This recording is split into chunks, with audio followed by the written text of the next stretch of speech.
Bismillahirrahmanirrahim. Assalamualaikum warahmatullahi wabarakatuh. Alhamdulillahi rabbil alamin. Wassalatu wassalamu ala ashrafil anbiya'i wal mursalin. Sayyidina wa maulana Muhammadin wa ala alihi wa ashabihi ajma'in.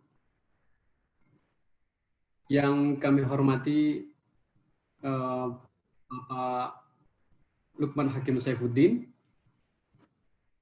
Menteri Agama Republik Indonesia tahun 2014-2019, yang kami hormati Tuan Guru Dr. Muhammad Zainul Majdi, Ketua Organisasi Internasional Alumni Al-Azhar Cabang Indonesia. Beliau berdua adalah narasumber webinar kita pada pagi hari ini, insya Allah. Yang kami hormati juga Profesor Dr. Muhammad Quraish Shihab, pendiri Studi Al-Quran. Yang kami hormati Bapak Direktur Pusat Studi Al-Quran, Bapak Dr. Mukhlis Muhammad Hanafi, dan Bapak-Bapak yang di Pusat Studi Al-Quran.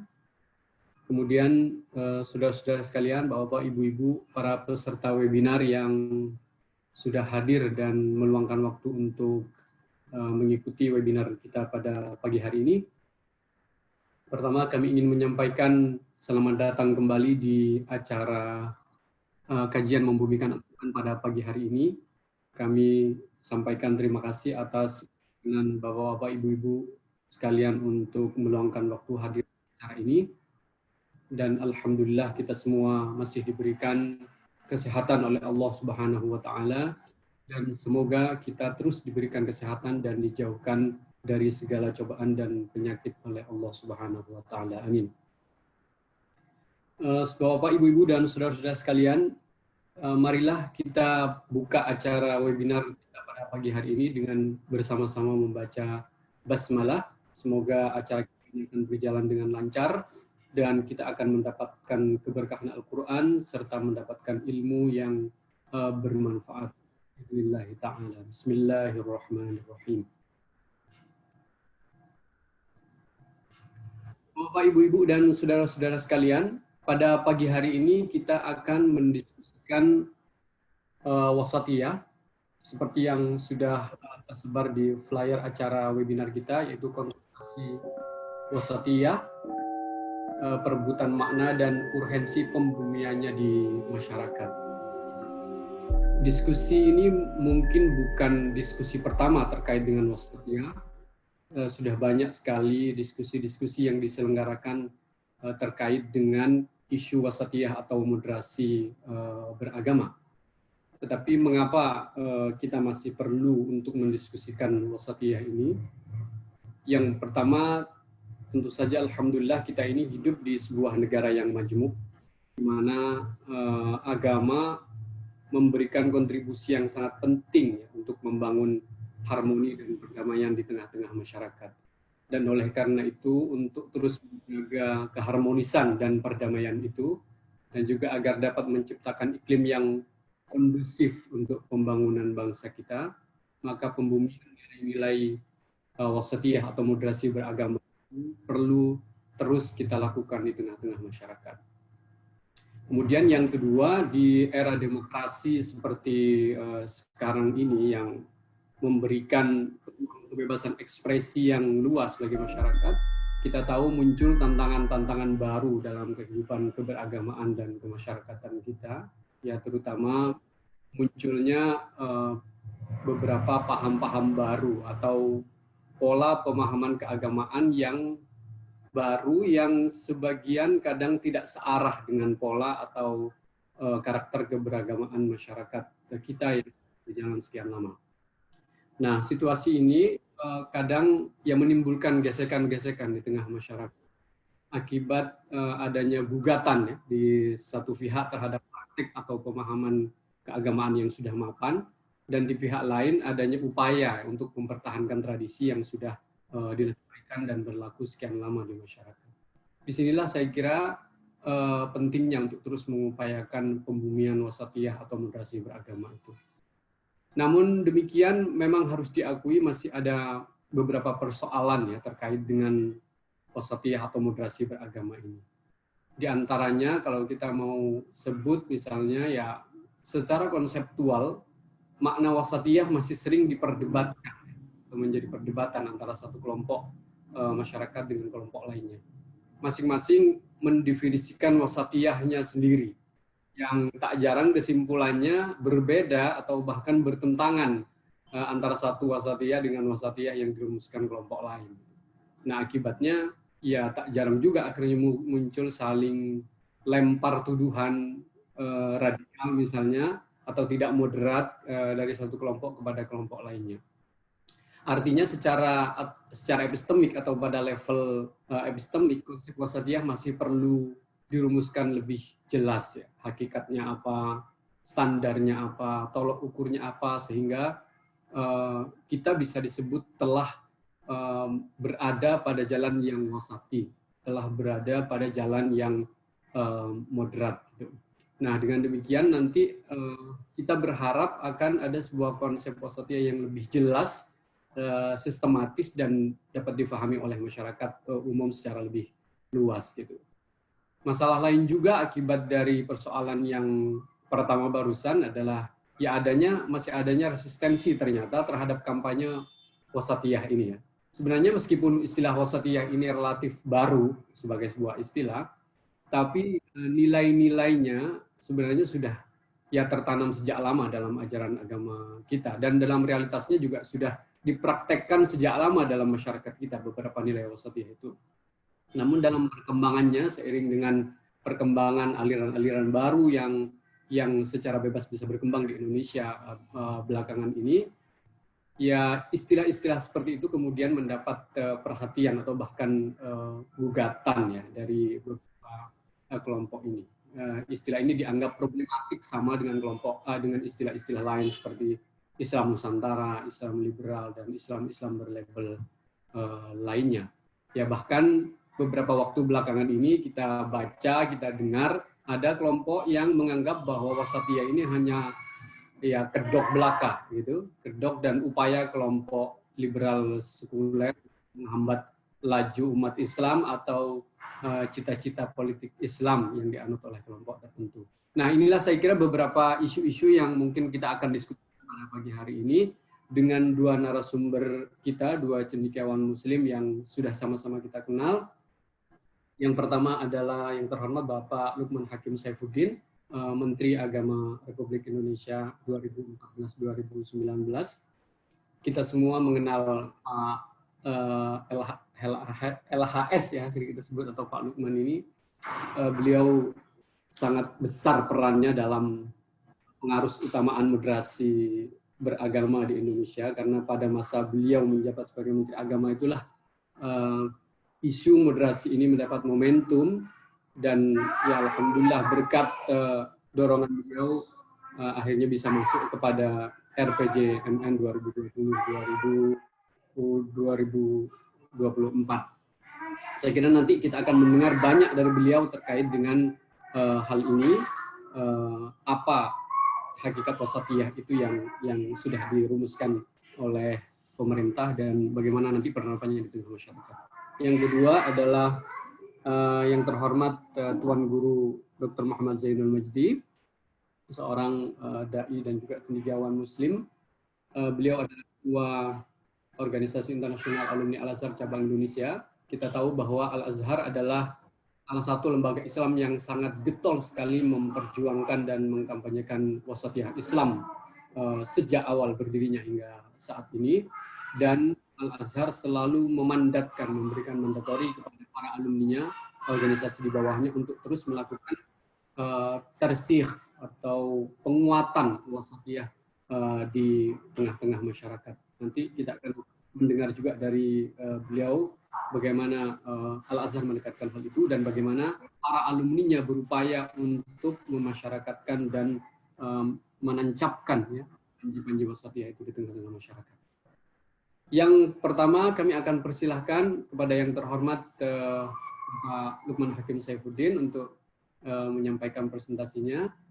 Kita punya waktu yang cukup, insya Allah bisa 20-25 menit atau lebih dari itu sedikit, insya Allah bisa.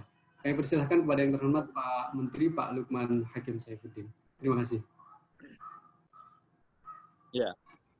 Assalamualaikum warahmatullahi wabarakatuh. Waalaikumsalam warahmatullahi wabarakatuh. Mudah-mudahan suara saya bisa diterima, didengar baik oleh seluruh partisipan webinar atau diskusi online kita pada pagi hari ini. Bismillah, walhamdulillah, sumalhamdulillah, wassalatu wassalam ala rasulillah, Sayyidina Muhammad ibn Abdillah wa ala alihi wa sahbihi wa mawala wa la hawla wa la quwwata illa billah.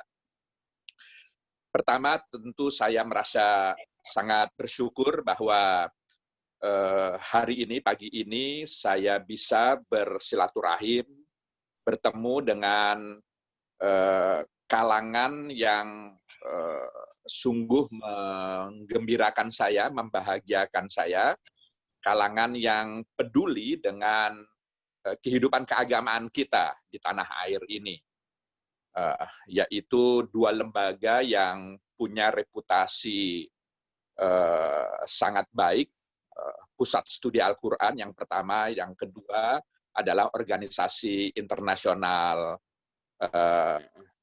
alumni Al-Azhar. Oleh karenanya, mengawali paparan saya ini, saya ingin menyampaikan apresiasi saya dan rasa syukur sekaligus terima kasih kepada Pusat Studi Al-Quran dan organisasi internasional alumni Al-Azhar. Tentu yang saya muliakan, kita muliakan semua, Bapak Quraisy Shihab, orang tua kita, guru kita. Marilah kita terus mendoakan mudah-mudahan beliau senantiasa sehat walafiat sehingga terus mampu berada di tengah-tengah kita dalam ikut mengayomi, memandu, memberikan arahan dalam kita menjalani kehidupan kita ke depan. Yang saya hormati sahabat saya, Tuan Guru Bajang, Bapak Zainul Majdi, selaku Ketua Umum OIAA, dan seluruh tentu pengurus, fungsionaris, dan anggota alumni Al-Azhar yang mengikuti diskusi online kita pada pagi hari ini. Juga kepada seluruh partisipan yang saya cintai. Ya, mengawali tema diskusi kita, saya mengetahui bahwa ini adalah kajian membumikan Al-Quran yang ke-16 kali, karena ini kajian berseri. Saya merasa tema yang ditentukan oleh penyelenggara ini tema yang sebenarnya bagi awam agak sulit dipahami. Saya tadi pagi sempat memposting flyer yang dikirim oleh panitia yang saya terima, yang temanya berjudul tentang kontestasi wasatiyah, perebutan makna dan urgensi pembumiannya di masyarakat. Saya posting ke WA group di lingkungan keluarga, maka lalu kemudian muncul pertanyaan dari keponakan saya, waduh ini apa nih? Dia merasa tidak paham sama sekali dengan tema ini karena istilah-istilah yang tentu tidak cukup familiar bagi dia yang memang sehari-hari tidak menggeluti kajian keagamaan gitu. Jadi terlepas dari itu memang tema wasatiyah seperti yang tadi diantar oleh host kita, moderator kita, adalah sebuah istilah yang terkadang atau seringkali bisa disalahpahami, meskipun sudah puluhan bahkan ratusan tahun kita praktekkan intisari atau hakikat dari makna wasatiyah itu. Oleh karenanya saya ingin mengawali ini dengan memberikan sedikit pengertian. Mungkin nanti Tuan Guru Bajang, Ustadz kita bisa lebih mengelaborasi lebih jauh. Jadi wasatiyah itu ya wasato, di tengah begitu. Dalam bahasa yang lebih populer sering disebut sebagai moderat. Jadi ini sesungguhnya cara pandang, pendekatan itu. Jadi bukan Islam yang dimoderasi, yang kita sikapi dengan cara yang moderat. Dalam artian moderat itu tidak berlebih-lebihan, karena lawan dari wasatiyah itu adalah tatoruf, begitu ya, ekstrim, berlebih-lebihan. Jadi bukan agamanya, bukan Islamnya, tapi cara kita memahami Islam, cara kita mengamalkan ajaran Islam, itulah yang perlu senantiasa dijaga dan dipelihara agar tidak berlebih-lebihan. Gitu. Karena seringkali disalahpahami dengan istilah ini, Islam wasatiyah, ini apalagi begitu. Mereka sering mempersoalkan dan bahkan menggugat. Islam ya Islam saja, tidak perlu dilabeli dengan yang lain-lain. Jadi karena nanti khawatirnya kalau ada Islam yang dimoderasi, lalu kemudian ada Islam yang tidak moderat, dan seterusnya gitu. Jadi sama sekali bukan itu maknanya. Islam pastilah moderat. Karena kita meyakini betul Islam sebagai agama yang diturunkan oleh Allah melalui Rasul-Nya sebagai pedoman, pegangan hidup kita, umat manusia dengan segala keterbatasannya. Jadi Islamnya tidak perlu dipersoalkan, tapi yang perlu dimoderasi, yang perlu dijaga agar senantiasa berada pada jalurnya yang wasati ini, yang tidak ekstrim, yang tidak berlebih-lebihan, adalah dua hal menurut hemat saya. Cara kita memahami Islam itu, dan lalu kemudian cara kita mengamalkan ajaran Islam dari pemahaman yang kita miliki. Ini yang perlu dimoderasi. Gitu.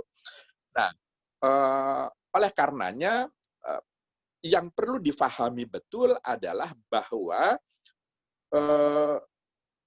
pemahaman kita, sehebat apapun kita sebagai manusia, dengan segala penghormatan kita, pemuliaan kita kepada para ulama-ulama terdahulu, tetap saja beliau-beliau itu hakikatnya adalah manusia biasa. Manusia yang tidak hanya memiliki keterbatasan-keterbatasan dalam menerjemahkan dan menafsirkan ajaran Islam yang sempurna itu, tapi juga karena perspektifnya, karena sudut pandangnya yang tidak sama, yang berbeda-beda. Sehingga lalu kemudian menghasilkan atau melahirkan pemahaman yang beragam, yang tidak tunggal.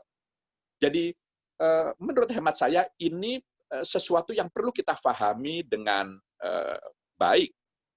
Mengapa lalu kemudian muncul keragaman tafsir atas agama itu? Karena tadi itu, karena manusia dengan segala keterbatasannya, sehingga lalu kemudian menangkap ayat-ayat atau firman Tuhan, Al-Quran, yang tunggal, hakikatnya yang satu itu lalu kemudian karena perspektifnya berbeda-beda, karena juga wawasan, pengetahuan, dan pengalamannya, juga situasi dan kondisi, lingkungan strategis di mana setiap ulama yang mencoba menafsirkan agama itu berbeda-beda konteksnya, maka lalu kemudian lahirlah terjemahan atau tafsiran dari Al-Quran yang hakikatnya tunggal, yang satu itu menjadi beragam-ragam. Disinilah lalu kemudian kita dituntut untuk di tengah-tengah keragaman yang sangat banyak itu, kita perlu tetap berada pada keragaman pandangan yang masih bisa kita nilai sebagai sesuatu yang tidak berlebih-lebihan, yang masih dalam jalurnya yang wasati, yang moderat itu, begitu. Nah, oleh karenanya pertanyaan berikutnya adalah apa tolok ukur, apa parameter, apa batasan di tengah-tengah keragaman tafsir, di tengah-tengah kemajemukan pandangan, pendapat, keagamaan terhadap satu persoalan, misalnya mana yang masih bisa kita tolerir sebagai pandangan yang moderat dan mana yang sudah ekstrim, yang sudah berlebihan. Dan saya ingin mengajak kita semua terhadap pandangan-pandangan yang nanti kita nilai sebagai ekstrim itu bukanlah sesuatu yang harus dijauhi, apalagi dikucilkan, apalagi disalah-salahkan, begitu. Justru kewajiban bagi kita semua ketika kita menghadapi pandangan-pandangan yang karena satu dan lain hal kita nilai itu berlebih-lebihan, ekstrim, katakanlah begitu, menjadi kewajiban kita untuk merangkul mereka, untuk kita ajak kembali ke tengah, sehingga lalu kemudian kembali berada pada pemahaman dan bentuk-bentuk pengamalan keagamaan yang tidak berlebih-lebihan itu. Nah, maka ketika kita sampai kepada pertanyaan apa tolok ukurnya, apa parameternya sebuah pemahaman itu berlebihan atau tidak, maka tentu kita harus mengembalikan kepada inti pokok ajaran Islam itu sendiri. Itu. Kepada intinya. Misalnya apa? Misalnya salah satu inti ajaran Islam itu adalah nilai-nilai kemanusiaan. Itu. Maka kalau ada pemahaman, apalagi bentuk-bentuk pengamalan keagamaan, keislaman yang justru malah bertolak belakang dengan upaya kita untuk melindungi, menjaga nilai-nilai kemanusiaan, misalnya justru malah merendahkan harkat derajat martabat kemanusiaan, apalagi sampai menghilangkan eksistensi dari kemanusiaan itu sendiri, maka ini bisa kita kategorikan sebagai bentuk pemahaman atau pengamalan yang sudah berlebih-lebihan, yang sudah ekstrim. Karena tidak mungkin ajaran Islam itu membawakan ajaran yang justru merendahkan Islam, karena inti pokok ajarannya adalah bagaimana agar harkat derajat martabat kemanusiaan itu terus ditingkatkan, terus dijaga sesuai dengan perkembangan peradaban umat manusia itu sendiri, misalnya. Atau misalnya bentuk pemahaman atau pengamalan yang mudah sekali menyalah-nyalahkan sesuatu yang berbeda dengan dirinya. Bahkan lalu kemudian mengkafir-kafirkan, misalnya. Kita sering mendengar istilah takfiri. Jadi se-ekstrim apapun pandangan itu, menurut hemat saya, kita tidak dalam posisi untuk mengkafir-kafirkan orang yang tidak sama pandangannya dengan kita.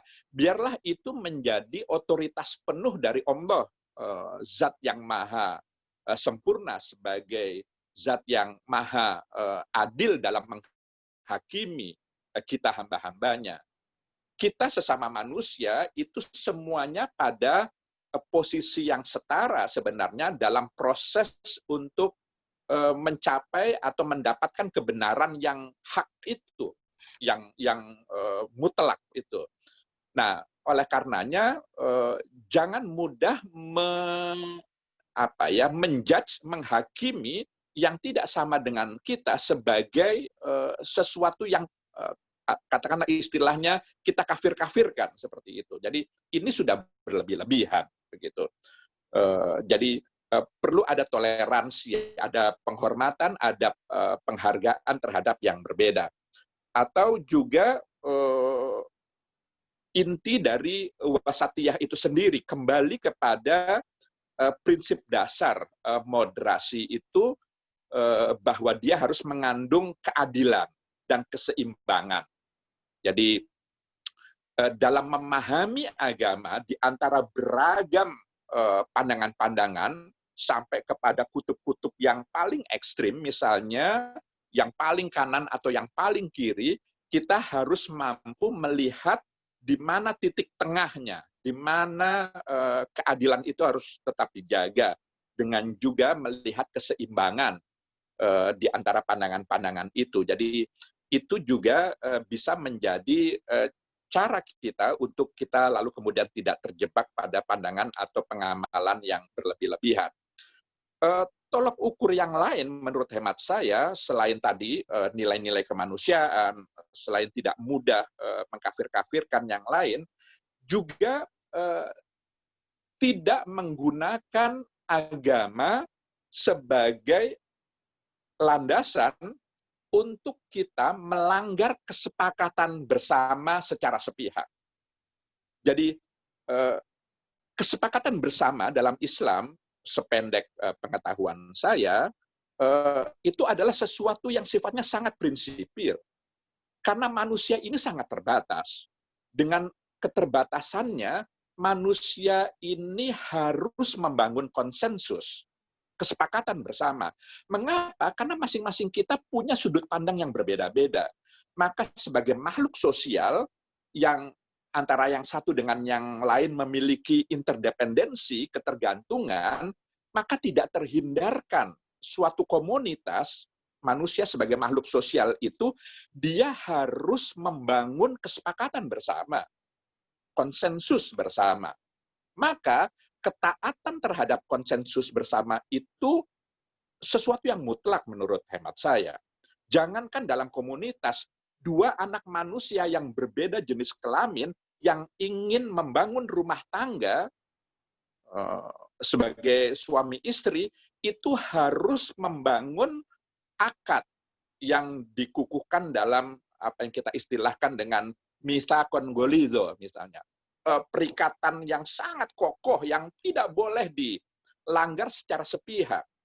Karena masing-masing punya tanggung jawab dan hak yang sama. Itu hanya dua orang saja. Bayangkan kalau komunitas, sebuah masyarakat atau sebuah kumpulan RT misalnya, atau RW, atau di desa, atau dimanapun kelompok-kelompok klub atau kelompok sosial lain. Maka tidak boleh atas nama pemahaman agama, lalu secara sepihak saya mencederai atau melanggar kesepakatan bersama itu.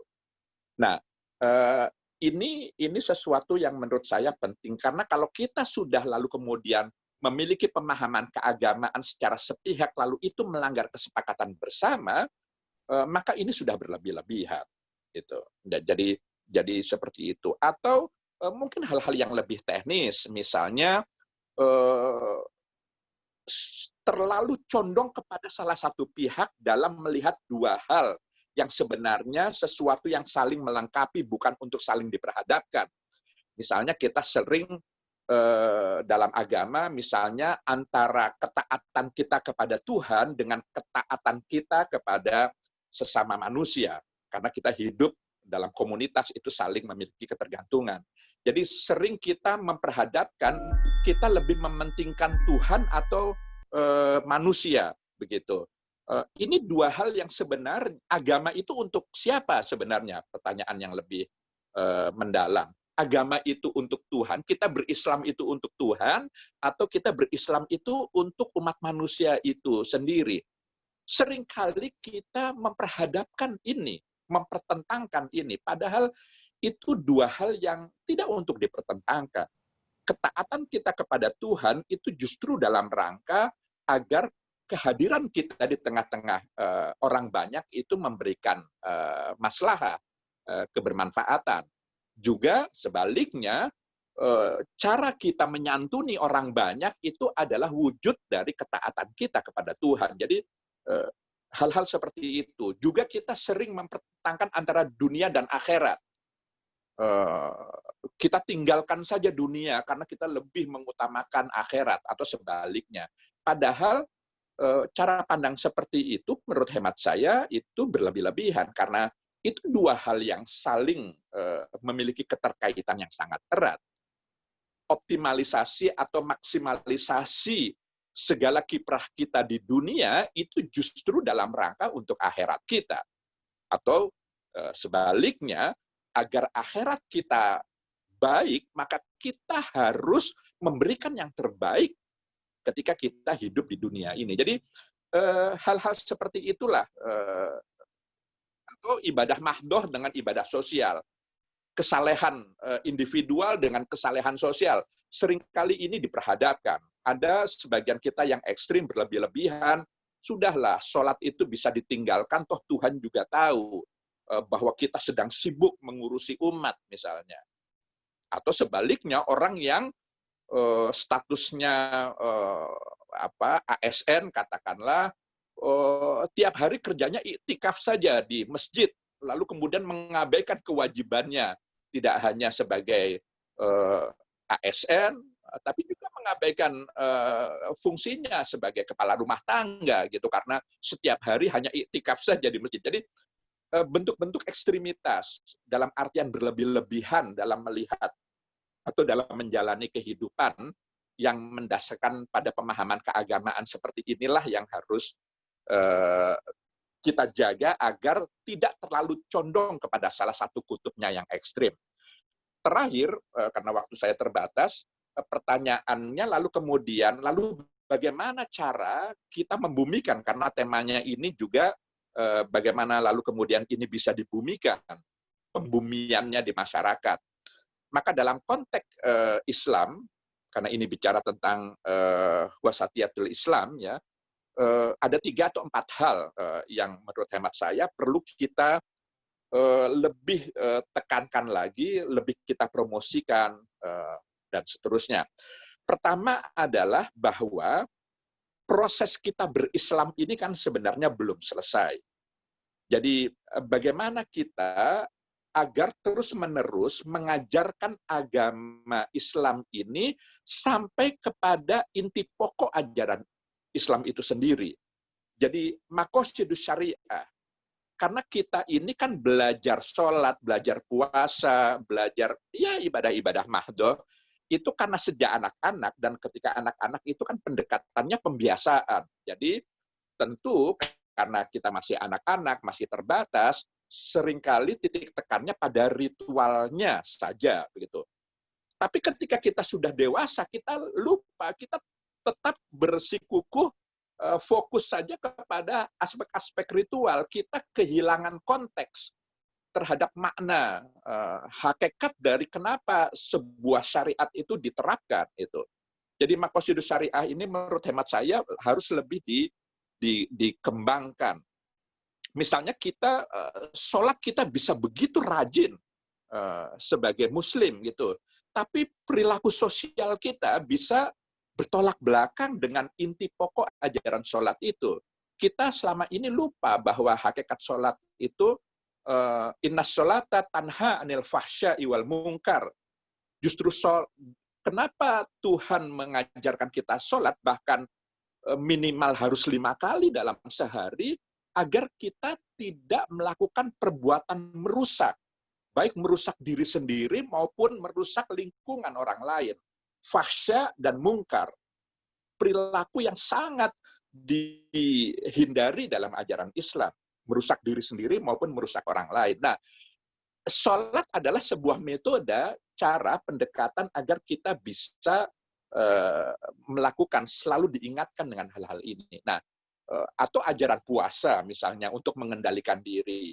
Sehingga kemarin itu saya dikritik, kenapa kok Menteri Agama misalnya ketika saya masih mendapatkan amanah sebagai Menteri Agama, itu lebih menghormati orang yang tidak berpuasa gitu. Karena saya menyampaikan pernyataan, mari kita hormati juga, saya katakan juga, orang yang tidak sedang berpuasa. Lalu kemudian saya dipelintir seakan-akan Menteri Agama ini hanya menghormati orang yang tidak berpuasa.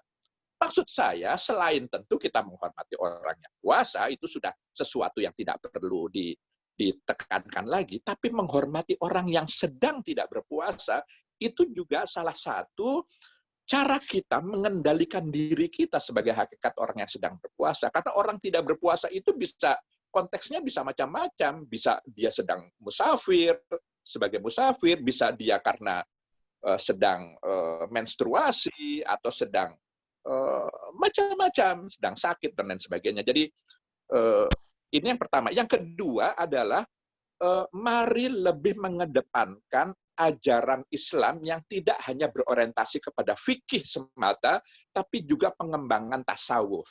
Supaya cara pendekatan kita dalam beragama itu tidak terlalu kering gitu. Karena kalau fikih itu kan hukum. Hukum itu kan cenderung hitam putih dalam melihat persoalan.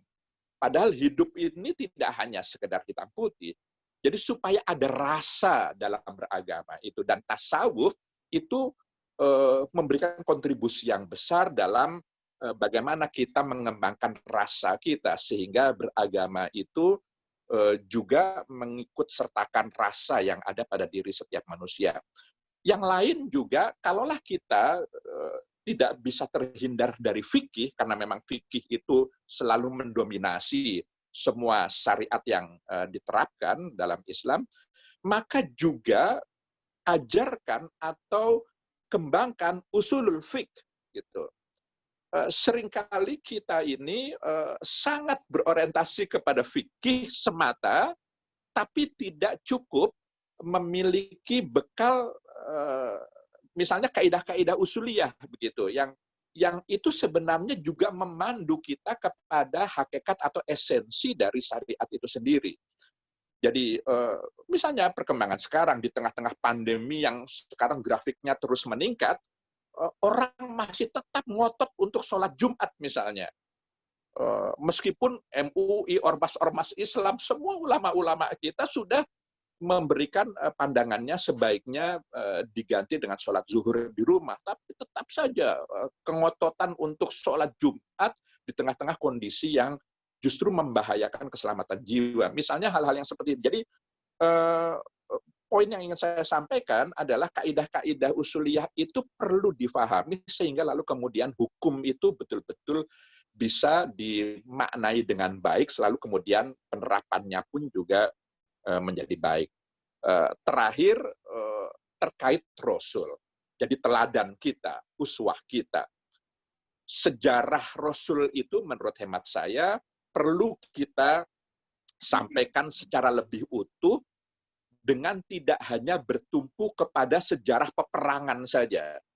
Jadi saya sering mendapatkan kritikan bahwa sejarah tarikh Islam itu hanya didominasi dengan peperangan. Seakan-akan Rasul itu pekerjaannya itu berperang saja gitu. Karena memang sejarah yang kita terima ketika kita duduk di bangku-bangku pendidikan itu adalah dari satu perang ke perang yang lain, tahunnya, peristiwanya.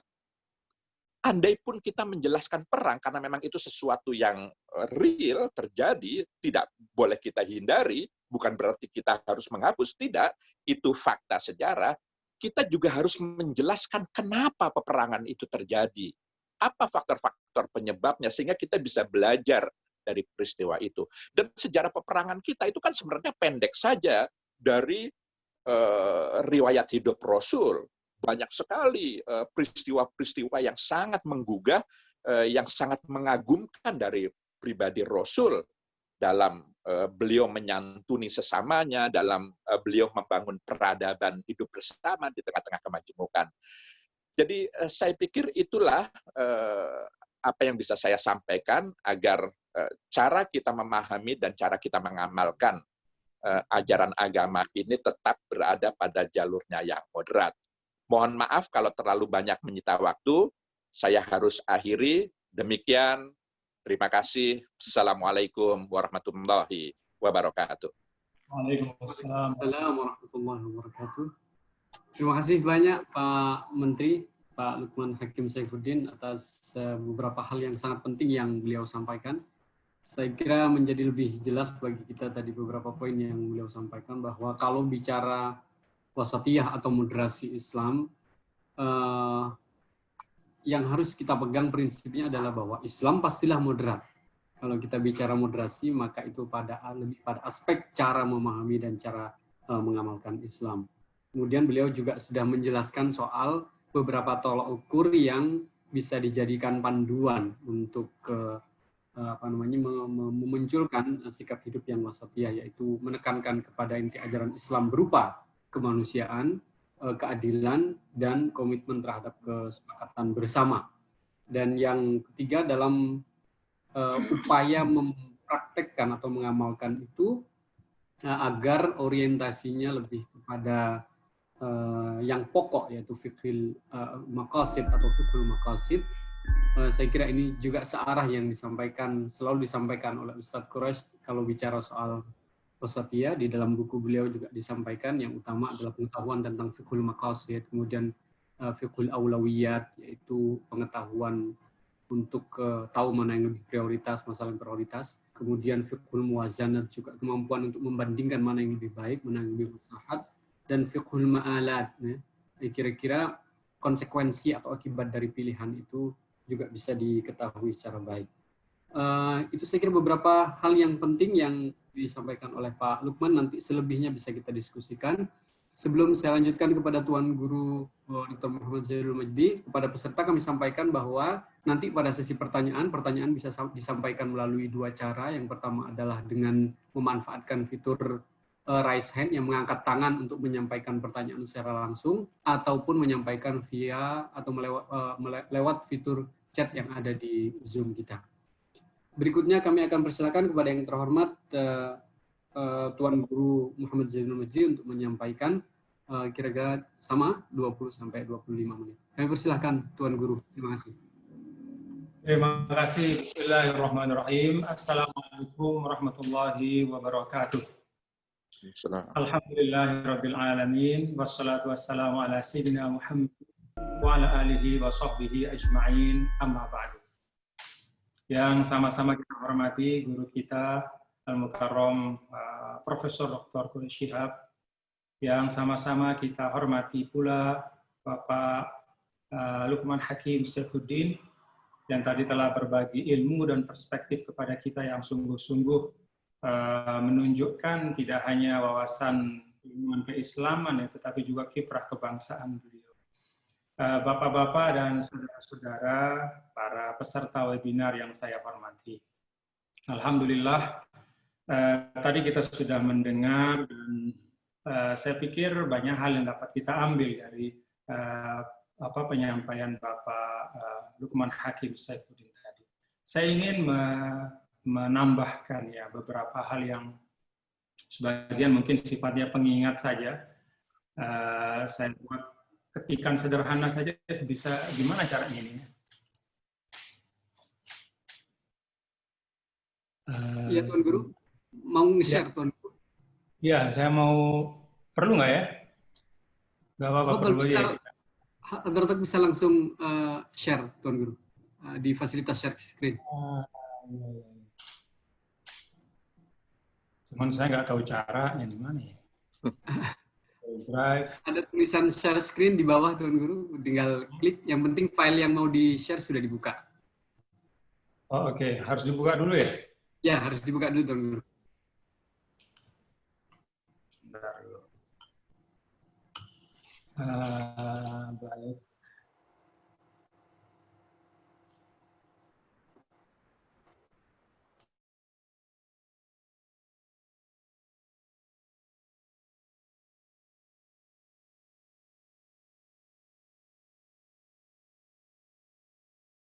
Hakim menyampaikan kepada kita beberapa hal yang penting. Saya ingin kembali dari makna wasatiyah ya, yang saya pahami. Dalam pandangan saya, wasatiyah itu, kita tahu wasatiyah secara bahasa kan memiliki arti pertengahan, keadilan, kebaikan, ya, keseimbangan, ya, tidak berlebihan dan tidak pula mengabaikan. Nah, dalam pandangan saya, wasatiyah itu sebenarnya punya dua tataran. Tadi juga sudah disampaikan oleh Pak Luqman Hakim.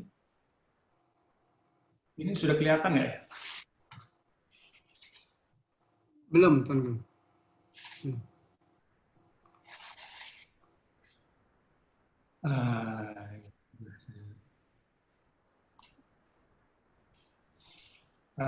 Baik, saya ini saja ya, saya sampaikan. Jadi, dalam pandangan saya, wasatiyah itu ada dua tataran. Yang pertama dalam tataran wasatiyah sebagai satu karakteristik ajaran Islam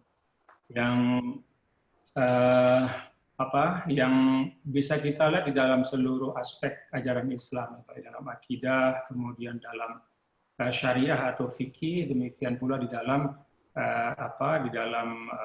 akhlak dan juga muamalah. Nah, dalam makna tataran pertama ini, saya sih merasa bahwa wajar saja ya kalau Islam disebut sebagai ad-dinul wasat. Jadi dalam tataran bahwa secara objektif ajaran Islam itu memang mengandung karakteristik proporsionalitas itu. Ada moderasi di dalam ajaran-ajaran Islam. Nah, itu bisa kita lihat di dalam bagaimana Islam memandang hal-hal penting dalam kehidupan, hubungan antara misalnya antara wahyu dengan akal, antara iman dan ilmu, dunia, akhirat, jasmani, rohani, mental, material ataupun spiritual ya. Dan hal-hal yang kita kenal dalam kehidupan itu Islam selalu memandangnya secara proporsional. Jadi dalam konteks ini menurut saya sah dan valid kalau kita mengatakan bahwa al-Islam huwa dinul wasat. Bahwa Islam adalah agama wasati. Bahwa nilai wasatiyah itu adalah karakteristik yang melekat di dalam seluruh aspek ajaran Islam. Nah, ini bisa kita lihat bagaimana Al-Quran juga berbicara wa ma ja'ala 'alaikum fid dini min haraj. Bagaimana Rasul Shallallahu Alaihi Wasallam menyampaikan inna hadzal dina yusrun, bahwa agama ini sesungguhnya mudah. Wala yushaddad dina ahadun illa ghalabah. Ini dalam tataran esensi ajaran Islam itu sendiri. Nah, kalau kita bicara esensi, ya ini kan ibaratnya sesuatu yang memang tidak bisa dilepaskan ya, seperti berharganya emas, berharganya emas ya, bukan karena orang mempersepsikan dia berharga, tetapi karena memang ada kelogam muliaan gitu. Jadi di peradaban manapun, di masyarakat manapun, dalam situasi apapun ya emas itu berharga begitu. Nah, beda dengan sesuatu yang mohon maaf seperti misalnya uang kertas ya. Uang kertas itu dia berharga bukan karena esensinya secara intrinsik dia memang bernilai, tapi karena ada konvensi dan ada persepsi di situ. Maka kalau konvensinya sudah tidak ada, artinya misalnya tiba-tiba Bank Indonesia mengatakan uang 100.000 kita itu sudah dicabut, ya begitu selesai begitu saja, ya, tidak berharga sama sekali.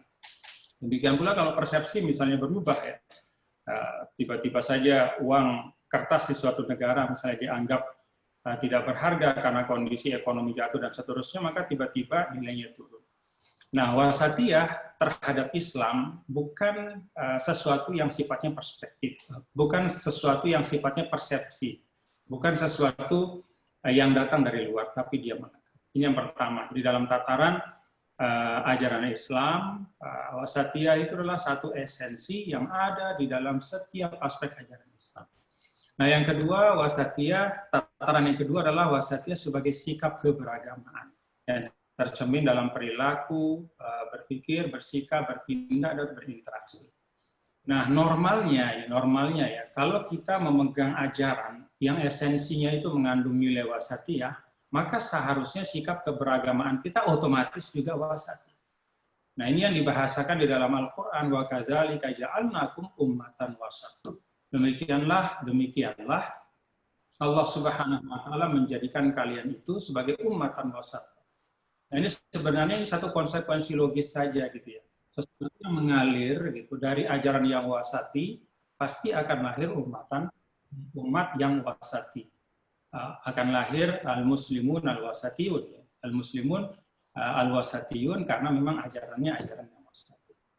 Nah, karena itu memang justru yang menarik adalah bagaimana ajaran Islam yang seluruh aspeknya itu mengandung karakteristik wasatiyah, ya, tapi kemudian ternyata tidak semua umatnya wasati. Nah, di mana missing link-nya itu di mana? Nah, ini yang menurut saya perlu kita diskusikan, dan tadi sudah disampaikan oleh Bapak Lukman Hakim Saifuddin, ya, ada beberapa hal yang menyebabkan nggak klop gitu antara ajaran agama kita yang mengandung nilai wasatiyah dalam setiap aspeknya dengan perilaku keberagamaan kita yang ternyata tidak wasati tapi tasyaddudi misalnya atau tator. Nah, kapan pola yang normal itu bisa lahir. Umatan wasat lahir dari ajaran yang wasati adalah apabila nalar keagamaannya itu memang nalar wasati. Nah, inilah yang saya baca ya dari apa yang saya pahami gitu dari pesan guru kami ya, Garan Syekh Fadilatul Imam Akbar Syekh Muhammad At-Thayyib, yang selalu menyampaikan tentang pentingnya untuk merevitalisasi Asy'ariyah dalam kehidupan umat Islam saat ini. Kenapa revitalisasi Asy'ariyah ini menjadi kunci ya bagi Fadilatul Imam Akbar? Menurut saya adalah karena memang nalar beragama yang dihadirkan oleh Asy'ariyah itu, khususnya di dalam ruang lingkup akidah, itu memang itulah nalar wasati, itulah nalar moderasi itu. Sehingga ketika sumbernya wasati dengan nalar yang wasati, maka lahir umatan wasatan. Nah, kira-kira seperti itu. Nah, saya yakin Bapak-Bapak, Ibu, Saudara sekalian, pembahasan kita insya Allah tidak berada pada tataran pertama, tetapi berada pada tataran yang kedua ya, dalam tataran sikap keberagamaan.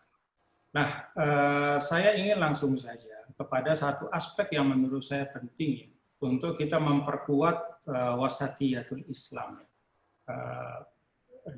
di dalam kehidupan kita saat ini, yaitu di dalam aspek kehidupan sosial. Nah, kenapa ini penting? Tadi sudah disinggung oleh Pak Lukman Hakim ya. Jadi penguatan wasatiyatul Islam atau moderasi Islam di dalam kehidupan sosial ini penting karena akan bisa memperkuat kehidupan kita sebagai satu bangsa. Mungkin tidak perlu kita ulang di tempat ini bahwa salah satu isu yang selalu dihadapi oleh bangsa-bangsa ya, nation state ya, semodern apa keadaannya, semaju apapun ilmu dan teknologi adalah keutuhan dan kesatuan.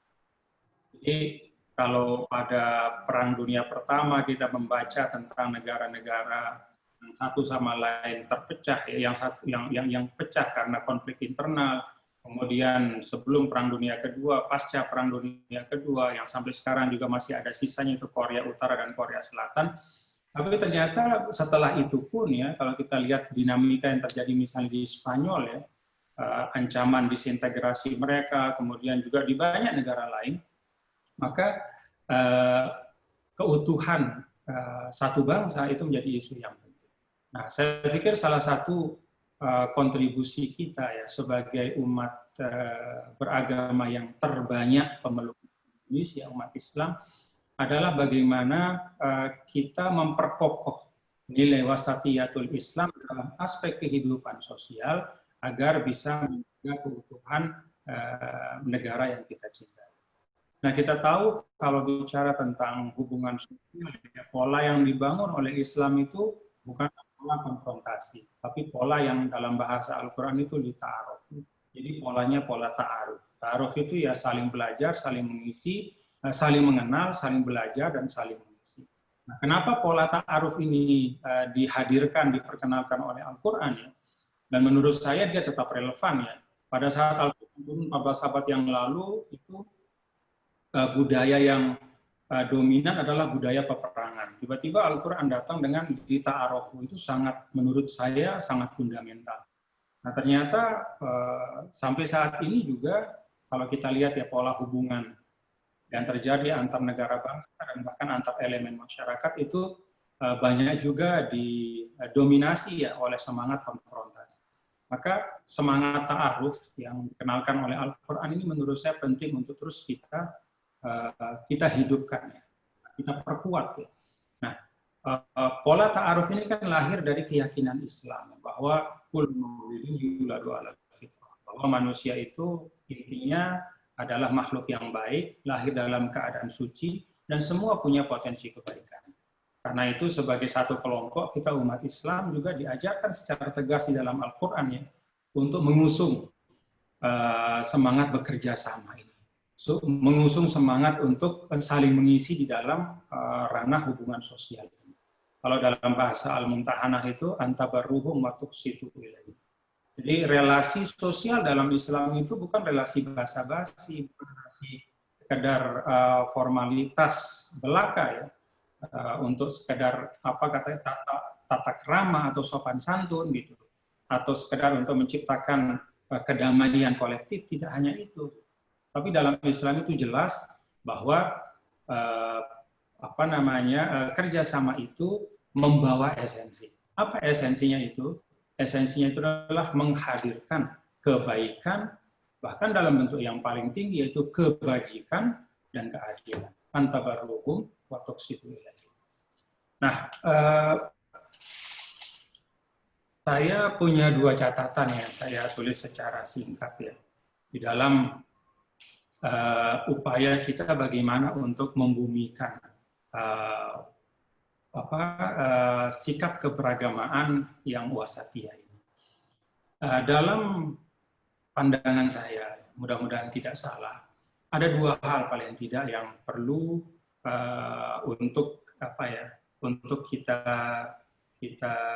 kita sadari bersama. Yang pertama, dalam konteks penguatan wasatiyah ini penting betul untuk kita meletakkan sesuatu itu pada tempatnya. Tadi Pak Lukman Hakim menyampaikan salah satu esensi dari wasatiyah itu kan adalah keseimbangan, proporsionalitas, keadilan. Dan salah satu makna paling generik dari keadilan itu kan wad'u syai' fi mahallihi. Jadi penguatan wasatiyah secara konkret jadi dalam kehidupan keberagamaan kita. Dan kalau bicara kehidupan keberagamaan ya tentu dengan semua hubungan sosial yang tercipta ya, sebagai konsekuensi dari kita berada di tengah masyarakat. Nah, penting di dalam konteks ini untuk kita meletakkan sesuatu itu di kotaknya. Satu ilustrasi, semua ulama Ahlussunnah wal Jamaah. Kita baca misalnya dalam penjelasan Aduddin Al-Ibni dalam Syarhul Mawaqif ya, atau At-Taftazani dan para ahli-ahli ilmu teologi, ilmu kalam, semua sepakat bahwa siasah itu kotaknya adalah kotak muamalah. Jadi kotak politik itu namanya kotak muamalah, bukan kotak akidah. Jadi Ahlussunnah wal Jamaah sepakat tentang itu. Ada memang kelompok Islam lain yang meletakkan siasah atau imamah itu sebagai bagian dari akidah, itu namanya Syiah. Kita tidak seperti itu. Kita Ahlussunnah wal Jamaah, politik atau siasah, imamah itu bagian daripada fikih muamalah. Nah, tapi ternyata di dalam kesehariannya, ketika kita bicara di ruang publik, ya, bahkan sebagian dari kita yang tokoh-tokoh umat, ya, mungkin kita sendiri tidak sadar, itu membahasakan politik itu dengan menggunakan term yang sangat erat hubungannya dengan akidah. Sehingga kemudian kalau ada perbedaan pandangan, entah itu karena beda partai atau beda pilihan presidennya atau beda apapun ya pandangan politiknya, bahkan termasuk dalam isu-isu kebijakan politik ya, yang sesungguhnya timbangan maslahat mudaratnya itu kan sangat subjektif. Nah, ketika terjadi perbedaan ini, kita kemudian cepat sekali menyampaikan melontarkan misalnya wah ini munafik, bahkan kadang-kadang mengkafirkan satu sama lain. Nah, term-term yang sangat erat kaitannya dengan akidah itu kita gunakan untuk melabelkan sesuatu yang sesungguhnya berada di kotak muamalah. Kita tahu kan kalau akidah itu as-sawabit, sifatnya tauqifi. Yang namanya akidah, ya postulat-postulat keagamaan, hal-hal yang sifatnya sudah tidak bisa ditawar, tidak bisa diganggu-gugat, usulul aqaid ya seperti itu.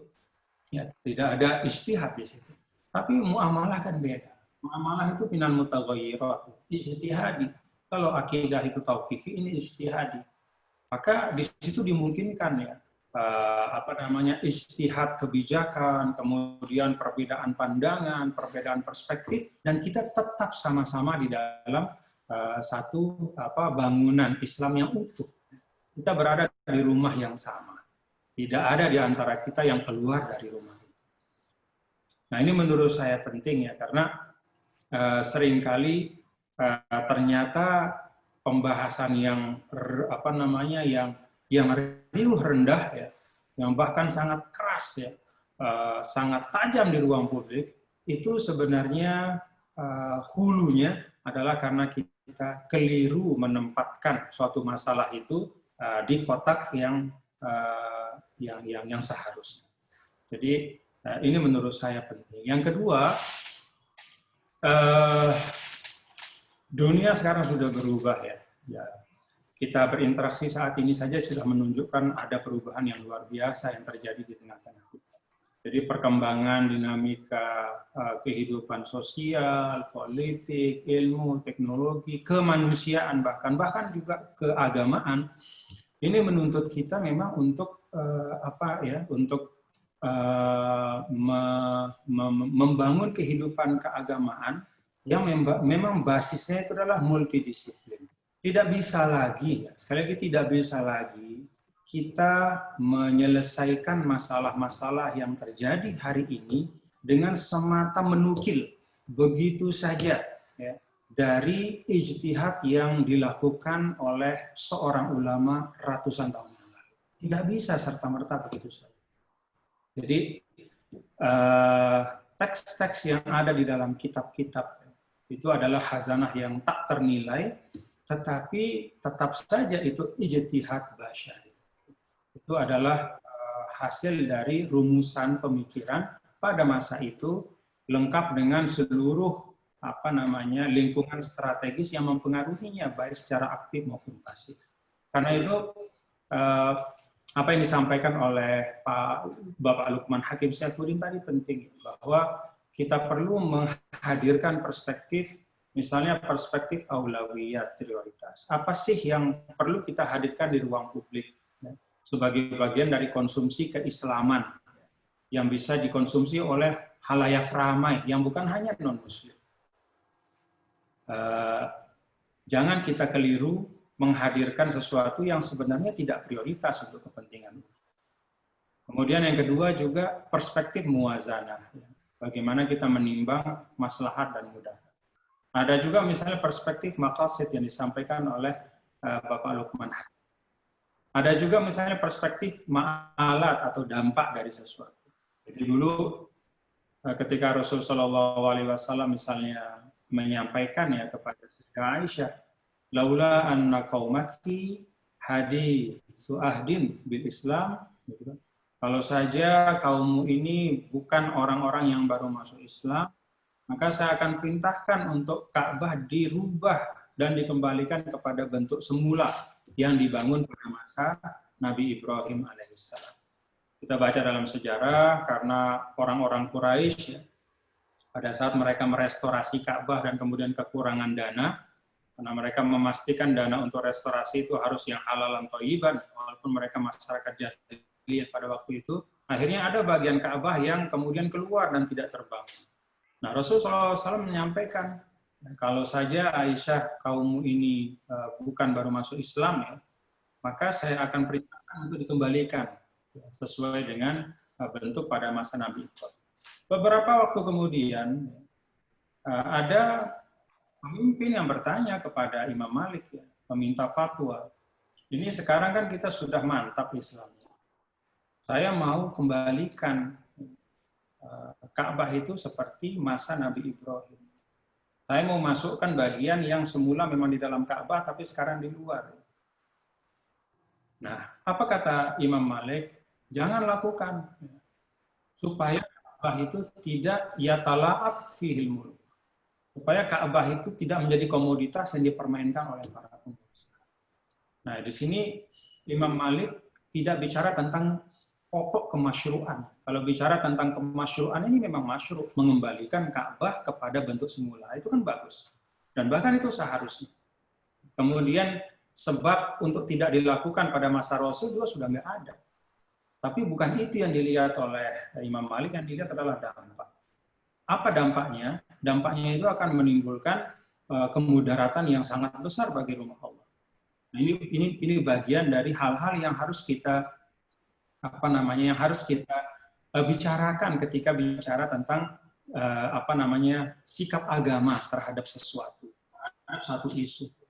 Sikap agama, pandangan agama terhadap suatu isu yang berkembang di tengah masyarakat.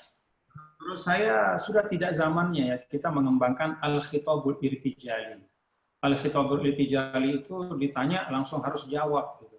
Jadi bahkan kadang-kadang malu untuk menjawab. Gitu ya. Mungkin khawatir kalau tidak menjawab mungkin nanti tidak lagi menjadi referensi ya, bagi jamaahnya misalnya. Menurut saya sekarang keadaan perkembangan yang ada yang mengharuskan kita untuk membangun al-khitabul muta'an, yaitu menghadirkan sikap-sikap atau pandangan-pandangan keagamaan yang dirungkai dengan detail dan dengan baik, dengan penuh kehati-hatian, dengan mempertimbangkan semua aspek. Dan ini menurut saya adalah salah satu esensi dari wasatiyah, bagaimana para ulama kemudian merumuskan hukum ya pada masa tadwinul fikih itu tidak hanya melihat dari satu perspektif, tapi dari banyak perspektif. Saya berharap kita mewarisi khazanah Islam tidak hanya dalam tulisan-tulisan yang mati, tetapi dalam manhaj berpikir yang sesungguhnya masih relevan untuk kita kembangkan pada masa saat ini. Kemudian yang terakhir saya ingin mengutip ya, saya baca dari Muwafaqat ya, untuk juga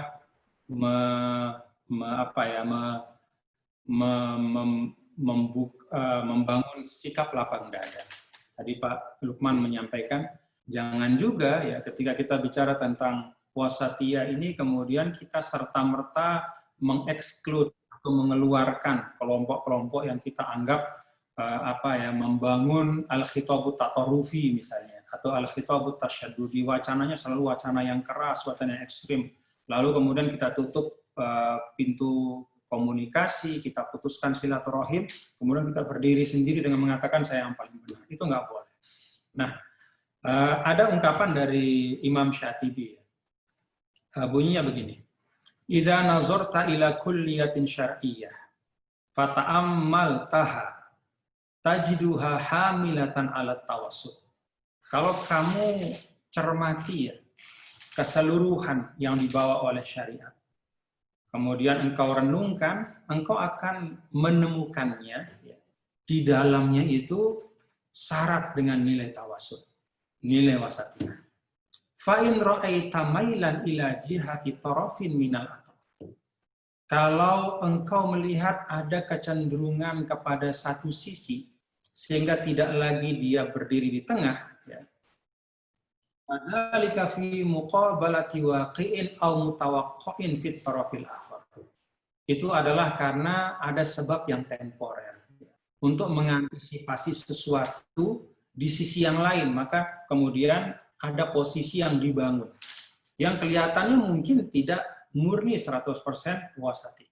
Jadi ada satu faktor ya, yang temporer, ya, yang sifatnya spesifik, yang menyebabkan kemudian sikap yang dibangun itu mungkin terasa lebih tegas atau lebih keras. Fa idza lam yakun hadza wala dzaka. Kalau tidak ada faktor-faktor pengecualian seperti itu, ra'aitat tawassuta laihan.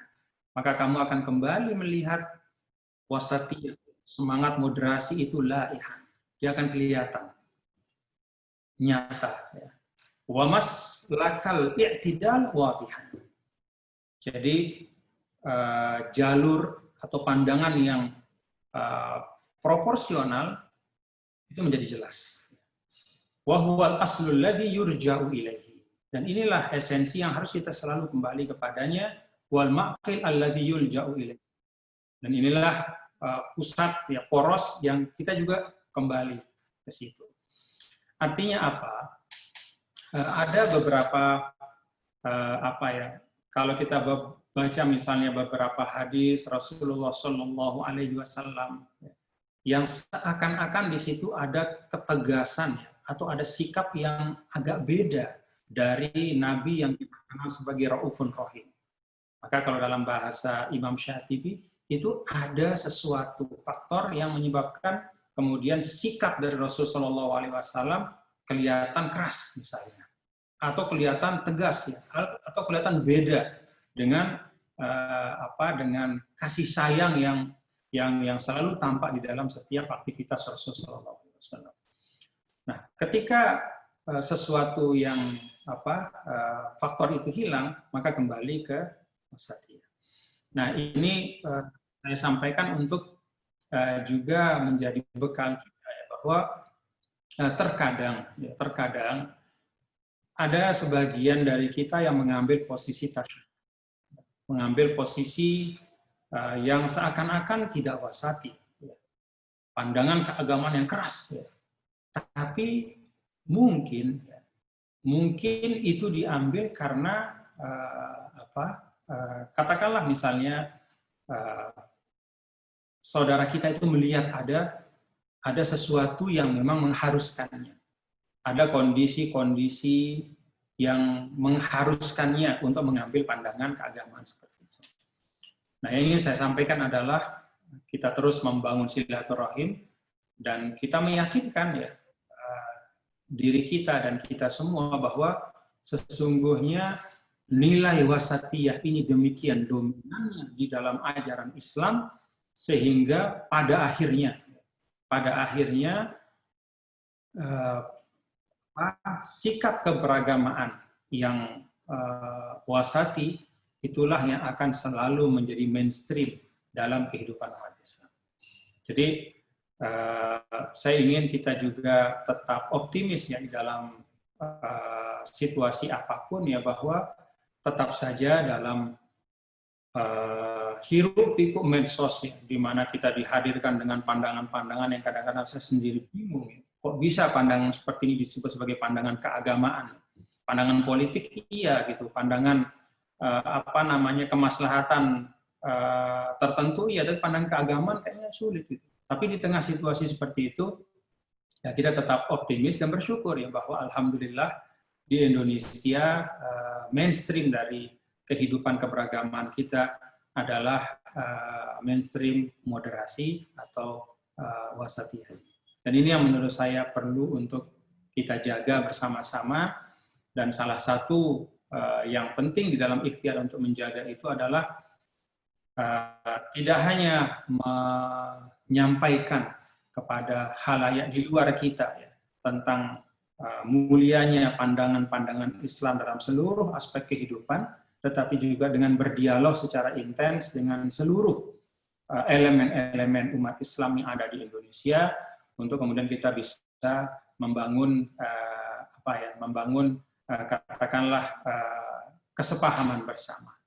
Ya, jadi saya pikir yang disampaikan oleh Bapak Lukman Hakim Saifuddin tadi ya, tentang menghormati kesepakatan ya, itu juga bisa menjadi satu esensi yang kita selalu ingatkan kepada seluruh elemen umat Islam yang ada. Kenapa? Faman badalahu ba'dama sami'ahu fa innama itsmuhu 'alal ladzina yubadiluna. Saat para pendahulu kita sudah mewariskan kesepakatan yang demikian baik, maka kita sebagai generasi saat ini, umat Islam yang ada sekarang, tidak boleh mengkhianati kesepakatan. Terima kasih. Assalamualaikum warahmatullahi wabarakatuh. Waalaikumsalam warahmatullahi wabarakatuh. Terima kasih banyak Tuan Guru Dr. Muhammad Zainul Majdi atas beberapa pencerahan yang sudah beliau sampaikan. Tadi beliau memperkaya apa yang sudah disampaikan oleh Pak Lukman Hakim Saifuddin terkait dengan bahwa wasatiyah itu bukan persepsi tapi esensi ya, daripada setiap ajaran Islam, dan oleh karena itu setiap upaya pemahaman ajaran Islam harus mengacu pada esensi ini, yaitu wasatiyah, karena sikap wasatiyah atau perilaku yang wasati itu hanya bisa muncul dari pemikiran yang wasati atau pemahaman yang wasati. Tuan Guru juga tadi menekankan bahwa yang lebih penting wasatiyah itu adalah dalam kehidupan sosial, terutama dalam kehidupan kita berbangsa dan bernegara, khususnya yang terkait atau dalam rangka adalah menjaga keutuhan bangsa atau integrasi bangsa.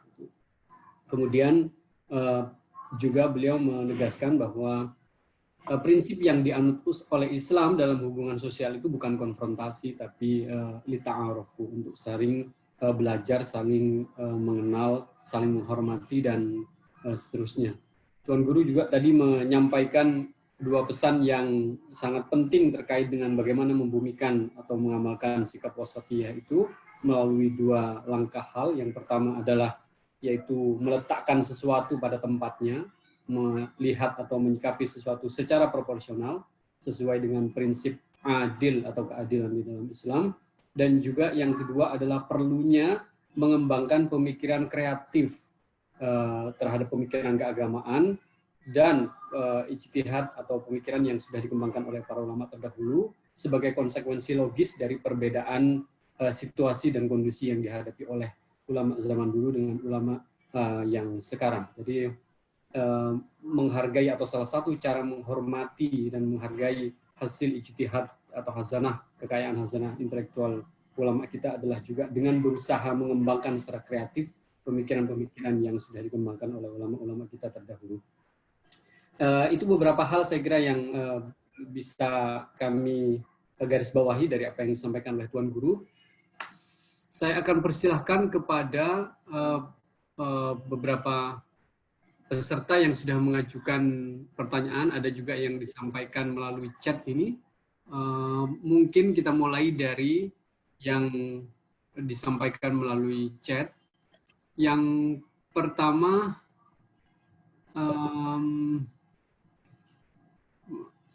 dari Ibu Sayyidah ini. Assalamualaikum, saya ingin bertanya, terkadang saking tidak ingin dikatakan sebagai radikal, seseorang itu bersikap toleransi secara berlebihan. Sebenarnya batas-batas toleransi atau esensi yang sebenarnya itu bagaimana? Pertanyaan pertama, batas-batas toleransi. Yang kedua adalah bagaimana mengedukasi golongan yang dari Pak Ahmad Wildan Afif, bagaimana mengedukasi golongan yang menunjukkan sikap-sikap ekstrim bahwa keberagaman dalam berbangsa dan bernegara adalah sebuah keniscayaan, bahwa memaksakan kesamaan adalah utopis atau utopia. Ini dua pertanyaan. Kemudian ada juga yang disampaikan, yang ketiga adalah wasatiyah ini menjadi domain siapa? Elit ulama yang mengerti agama secara mendalam atau awam? Jika hanya ulama, maka apa yang bisa dilakukan oleh awam agar dia menjadi moderat? Itu pertanyaan yang ketiga. Pertanyaan yang keempat, biar saya sampaikan dulu, nanti Tuan Guru maupun Pak Lukman bisa memilih mana yang akan dijawab dari ini. Yang keempat adalah, jika pemahaman terhadap agama bisa berbeda-beda, mungkinkah wasatiyah itu bentuknya beragam juga? Sebagaimana beragamnya pemikiran. Jadi pemikiran tetap berbeda, tapi tetap sama-sama wasatiyah. Jadi mungkin maksudnya adalah apakah wasatiyah itu bisa relatif gitu. Jadi masing-masing bisa mengaku wasatiyah dengan standar tertentu. Mungkin yang dimaksud demikian. Itu sudah, saya kira 4 dulu. Untuk yang chat nanti kalau ada lagi kita akan bacakan lagi. Dan satu orang saya akan persilahkan untuk menyampaikannya secara langsung. Silakan Pak Anhan untuk menyampaikan pertanyaannya.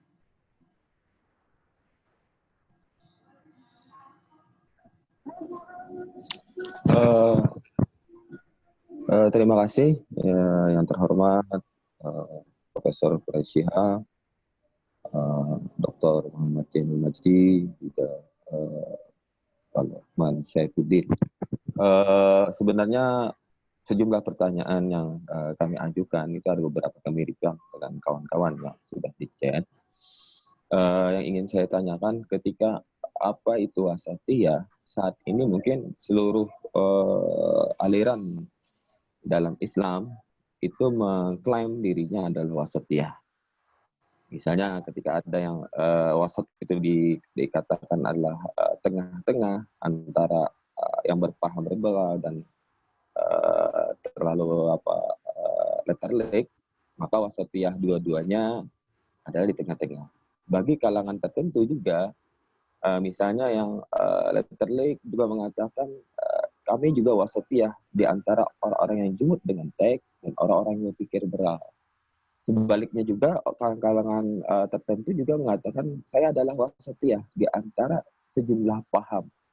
Nah, jadi konsep wasatiyah ini semua aliran semua pemahaman keagamaan saat ini yang ada di publik saat ini mempersepsikan bahwa diri mereka lah yang paling wasatiyah dari antara satu dengan yang lainnya.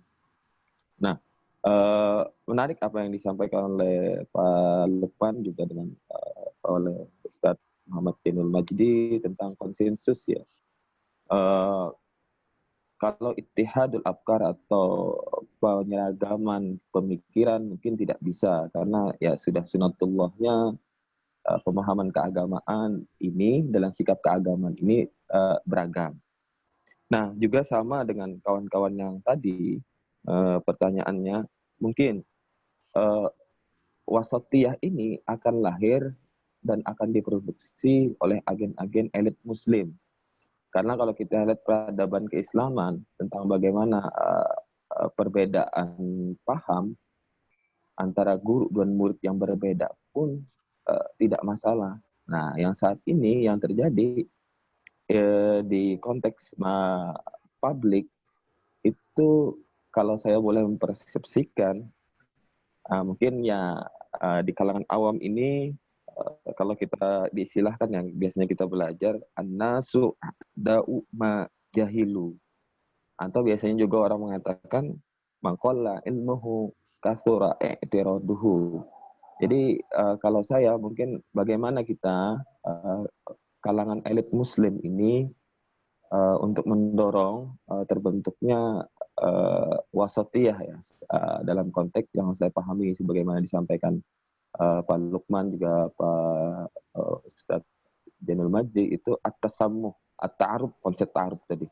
Jadi perbedaan pendapat itu pasti, berbeda paham itu pasti, tapi bagaimana saling menghormati satu sama lain ini bagaimana untuk membangun konsensus di kalangan elit muslim. Syukran Ustadz. Assalamualaikum. Waalaikumsalam warahmatullahi wabarakatuh. Terima kasih Pak An. Satu lagi saya akan persilahkan Pak Muhammad Rafli. Muhammad Rafli, silakan. Assalamualaikum warahmatullahi wabarakatuh. Yang terhormat kepada Bapak Lukman Hakim, Bapak Tuan Guru Bajang dan Profesor Quraish Shihab. Saya mahasiswa S1 mau bertanya, bagaimana konsep wasatiyah kita dalam menghadapi perbedaan teologi akidah, misalnya sama terhadap Syiah, terhadap Mu'tazilah ataupun Ahmadiyah. Karena akhir-akhir ini kita membaca berita bahwa terdapat demo besar-besaran di sebuah daerah yang bernama Karachi di Pakistan yang menuntut untuk melakukan diskriminasi terhadap Syiah.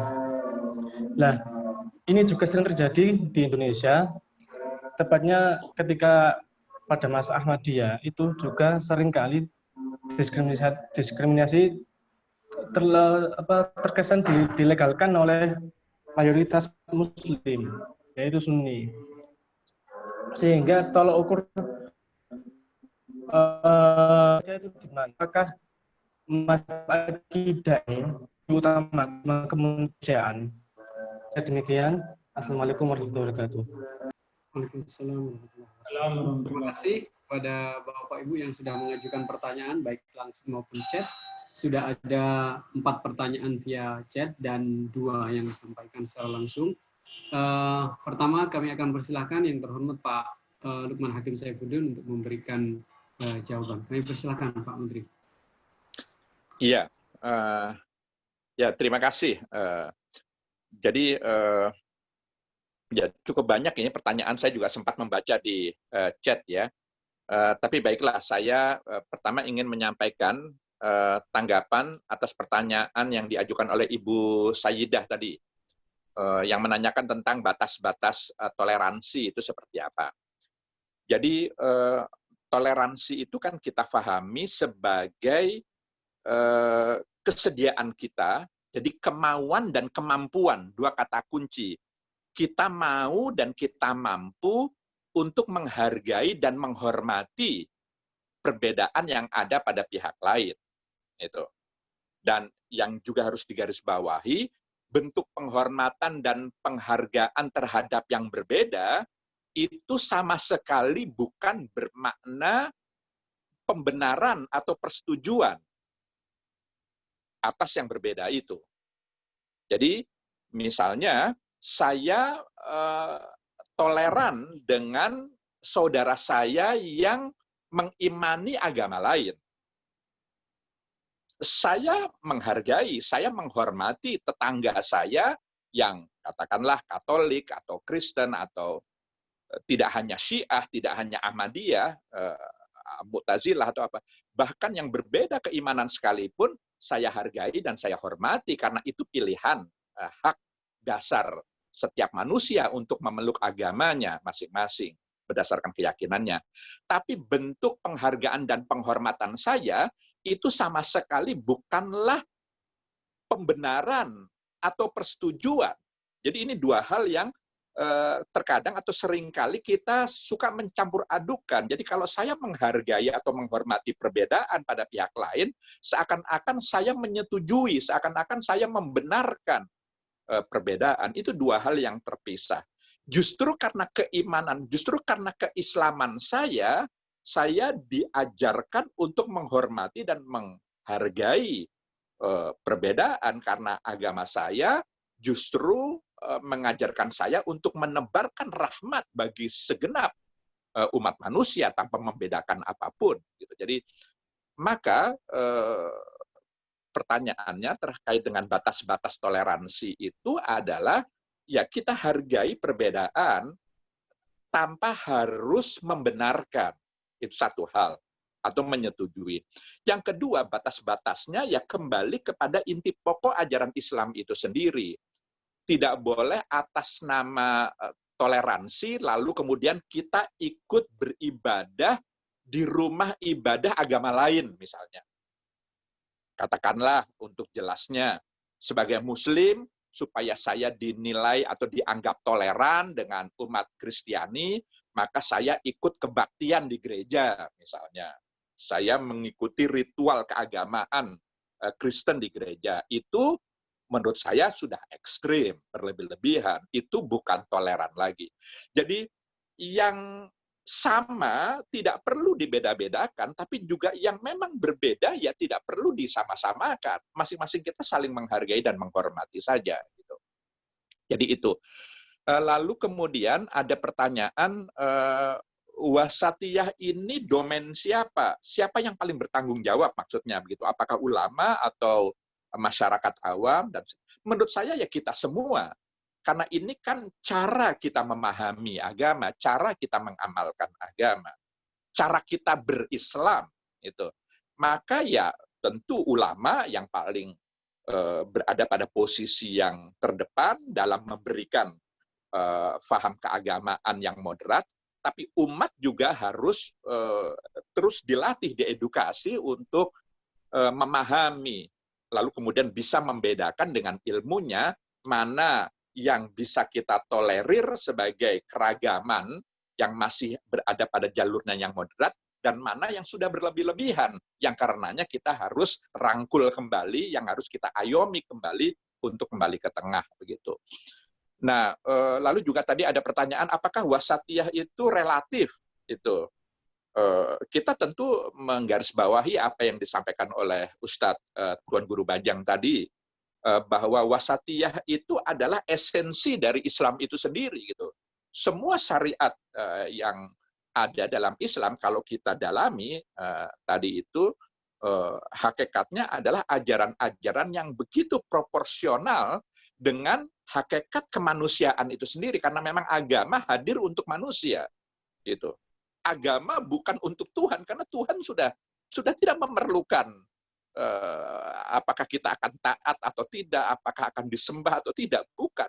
Tuhan menghadirkan agama justru untuk manusia itu sendiri, maka tentu sudah sangat proporsional, sudah sangat ya moderat, pas sesuai dengan hakikat kemanusiaan itu sendiri. Jadi kalau pertanyaannya relatif atau tidak, di sini yang tadi dengan mengutip Imam Syatibi, baik sekali itu Ustadz kita, Tuan Guru Bajang, yang mengatakan bahwa karena wasatiyah itu kan moderasi, itu kan proses. Dia bukan sesuatu yang statis, dia sangat dinamis. Jadi ibarat kutub ekstrim itu kan selalu ada di dua kutubnya yang selalu berlawanan. Atau dengan bahasa sederhana, ekstrim kanan dan ekstrim kiri, katakanlah begitu. Maka agar kita moderat, maka tergantung bagaimana dinamika dari kedua kutub ekstrim ini. Karena kedua kutub ekstrim ini kan juga selalu dinamis. Cara kita memahami agama itu kan sangat tergantung dengan lingkungan strategis kita. Tadi Imam Syatibi baik sekali itu yang dikutip oleh Tuan Guru Bajang, bahwa kadang-kadang kalau kelihatan Rasul itu tidak hanya tegas tapi keras, itu karena ada konteks yang melatar belakangi. Tapi inti dari ajaran Islam itu sendiri adalah sesuai dengan namanya, penuh dengan kedamaian, penuh dengan kasih sayang, penuh dengan kelemah lembutan, dan itu prinsip-prinsip dasarnya. Tapi bukan berarti lalu kemudian kita tidak bisa tegas dan tidak bisa keras. Dalam kondisi tertentu, maka ibarat bandul, kalau bandul itu terlalu ke kanan, maka diperlukan upaya moderasi yang lebih condong ke kiri. Bukan berarti kita menyetujui yang kiri, lebih condong ke kiri semata-mata agar tidak terlalu ke kanan. Pun sebaliknya, kalau sebuah pemahaman yang mendominasi itu terlalu ke kiri, terlalu ekstrem ke kiri, maka proses moderasi itu perlu diarahkan lebih ke kanan, supaya lalu kemudian bandul itu bisa berada di tengah. Jadi,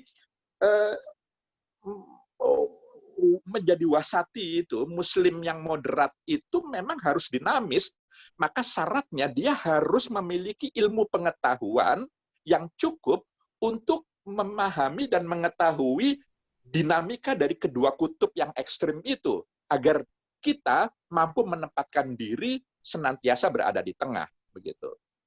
Jadi relativitasnya di situ menurut saya. Tadi Pak Aan menanyakan siapa yang paling wasatiyah, karena semua kelompok, semua orang mengklaim dirinya wasatiyah. Sebenarnya Pak Aan sudah menjawab sendiri tadi itu pertanyaannya. Jadi menurut hemat saya, sebagai manusia, saya sering mengatakan kita harus rendah hati, bukan rendah diri tentu, tapi rendah hati dalam berislam. Maksudnya adalah kita jangan sampai merasa yang paling benar dalam memahami ajaran agama. Jadi tidak perlu juga mengatakan kitalah yang paling wasatiyah. Tidak, karena tadi prosesnya yang dinamis itu. Jadi semua kita hargai keragaman, perbedaan cara pandang, sudut pandang, perspektif yang beragam, lingkungan strategis yang beragam, tempat, lokus, tempus, waktu, dan tempat yang tidak sama tentu juga akan melahirkan hukum yang juga berbeda-beda gitu. Jangankan antara dua ulama atau banyak ulama, pada diri Imam Syafi'i sendiri kan kita tahu ketika beliau ada di Baghdad dan ketika beliau ada di Mesir, meskipun hanya pada diri seorang Imam Syafi'i, pandangannya terhadap satu hal itu bisa berbeda karena memang konteksnya berbeda. Jadi yang penting kita tidak merasa yang paling itu. Jadi biarlah yang paling itu cukup kita miliki pada diri kita saja, pada keyakinan kita, tapi ketika kita keluar, kita harus cukup memberikan ruang toleransi itu. justru sebagai bentuk wujud kerendahan kita mengakui keterbatasan kita sebagai manusia. Nah, karenanya pertanyaan yang terakhir menjawab saudara Rofli tadi itu, bagaimana penyikapan kita kepada kelompok Syiah, kepada kelompok Ahmadiyah dan lain sebagainya sebagai seorang Sunni? Menurut hemat saya, jangankan terhadap saudara-saudara kita yang sesama Islam, saya menganggap mereka bagian dari umat Islam secara keseluruhan, bahkan terhadap yang berbeda keimanan, bahkan terhadap yang tidak beragama sekalipun, karena agama kita kan mengajarkan tidak ada paksaan dalam keimanan itu. Jadi Islam harus mampu kita bawakan sebagai bentuk rahmat bagi semua.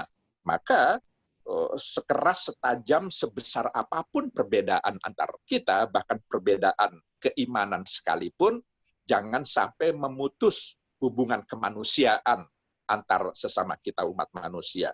Jadi saya pikir ini tanggapan-tanggapan singkat supaya waktu lebih banyak tersedia buat Tuan Guru Bajang. Demikian. Baik, terima kasih banyak Pak Menteri sudah menjawab beberapa pertanyaan.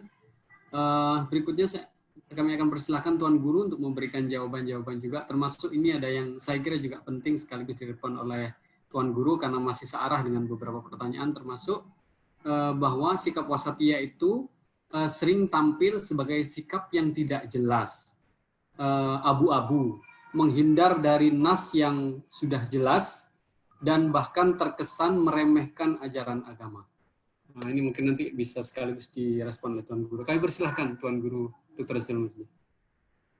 Ya, terima kasih. Terima kasih. Saya pikir tadi banyak hal yang sudah dijawab oleh Pak Lukman ya, dan itu jawabannya itu istilahnya al-kafi syafi, sudah cukup itu. Ya, tentang toleransi, sebenarnya toleransi itu kan suatu keniscayaan ya. Jadi toleransi itu kan lahir bagaimana menyikapi perbedaan, dan Islam jelas ya, Islam jelas lakum dinukum waliyadin itu bentuk toleransi yang paling ekstrim. Jadi bagimu agamamu, bagiku agamaku, itu di situ kan tidak hendak mencampuri, tetapi juga ada komunikasi. Kan lakum dinukum itu kan menyampaikan, ada komunikasi di situ, ada interaksi, tetapi kemudian tidak hendak mencampuri. Nah, jadi arti tidak hendak mencampuri juga tidak boleh kita kemudian seperti disampaikan oleh Pak Lukman tadi ya, bahwa atas nama toleransi kemudian akidah atau ritual ibadah itu kemudian dicampur baurkan. Toleransi lebih banyak pada bagaimana kita membangun hubungan sosial yang baik, ya, bagaimana menyikapi perbedaan, menghormati orang yang berbeda, dan bukan hanya menghormati ya, tapi bahkan juga bekerja sama ya di dalam ruang publik ya. Karena kadang-kadang kita menghormati tapi dengan menutup pintu masing-masing kan rusak ruang publik kita. Ya saya toleran sama dia, tapi ya udahlah dia di sana, saya di sini gitu. Bukan begitu, tapi menghormati dengan tetap membangun kanal komunikasi, membangun ruang publik yang sehat ya. Di situ ada komunikasi kemanusiaan, komunikasi kebangsaan, dan komunikasi pada hal-hal yang merupakan concern dari kita bersama. Ya. Kemudian yang kedua, wasatiyah. Jadi wasatiyah ini untuk ulama atau juga gimana nih orang awam memaknakan wasatiyah.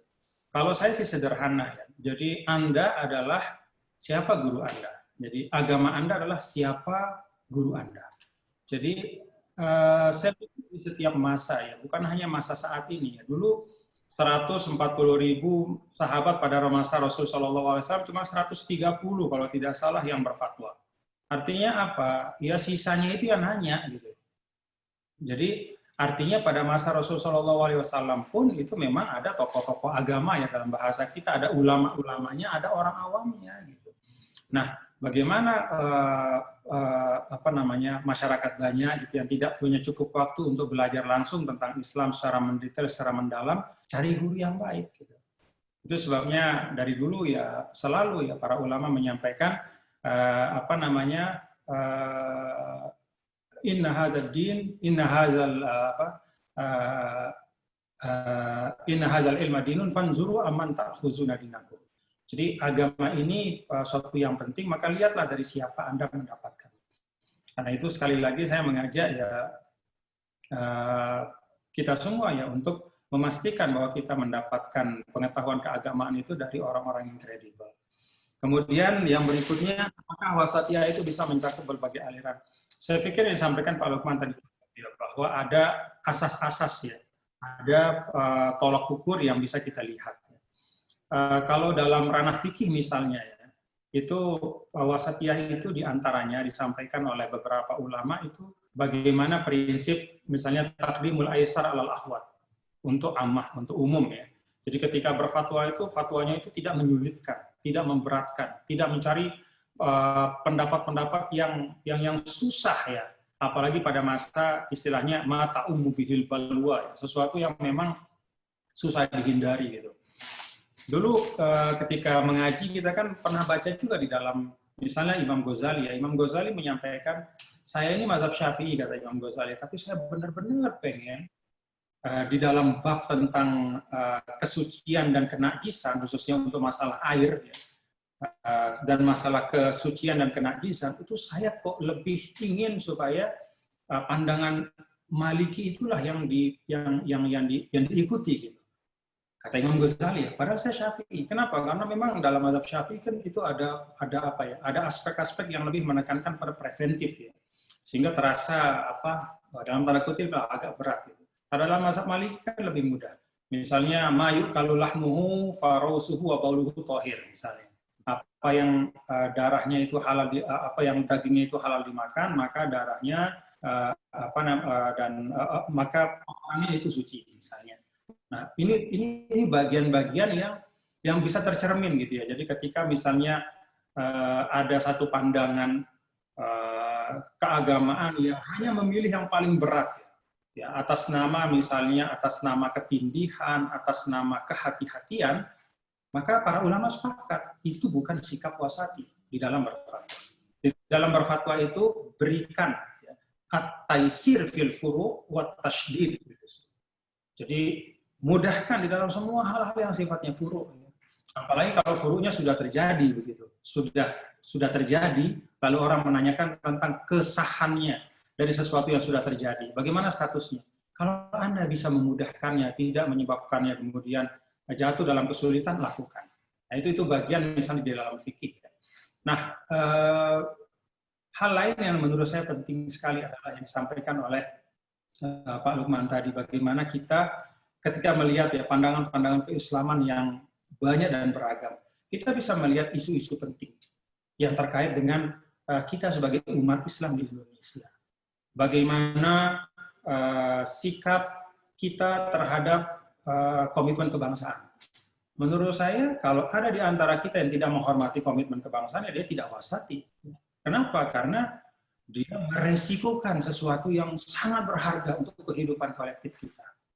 Dia kemudian atas nama sesuatu hal yang dianggap, ya mohon maaf ya, langsung saja misalnya disebut ide khilafah misalnya, pernah tumbuh dalam periode masa tertentu, ya, pernah dipraktekkan sebagai sistem politik, lalu atas nama menghormati sejarah, menghargai masa lalu, ya, kemudian karena itu yang dipraktekkan, lalu kemudian hendak mengganti kesepakatan kita. Ya.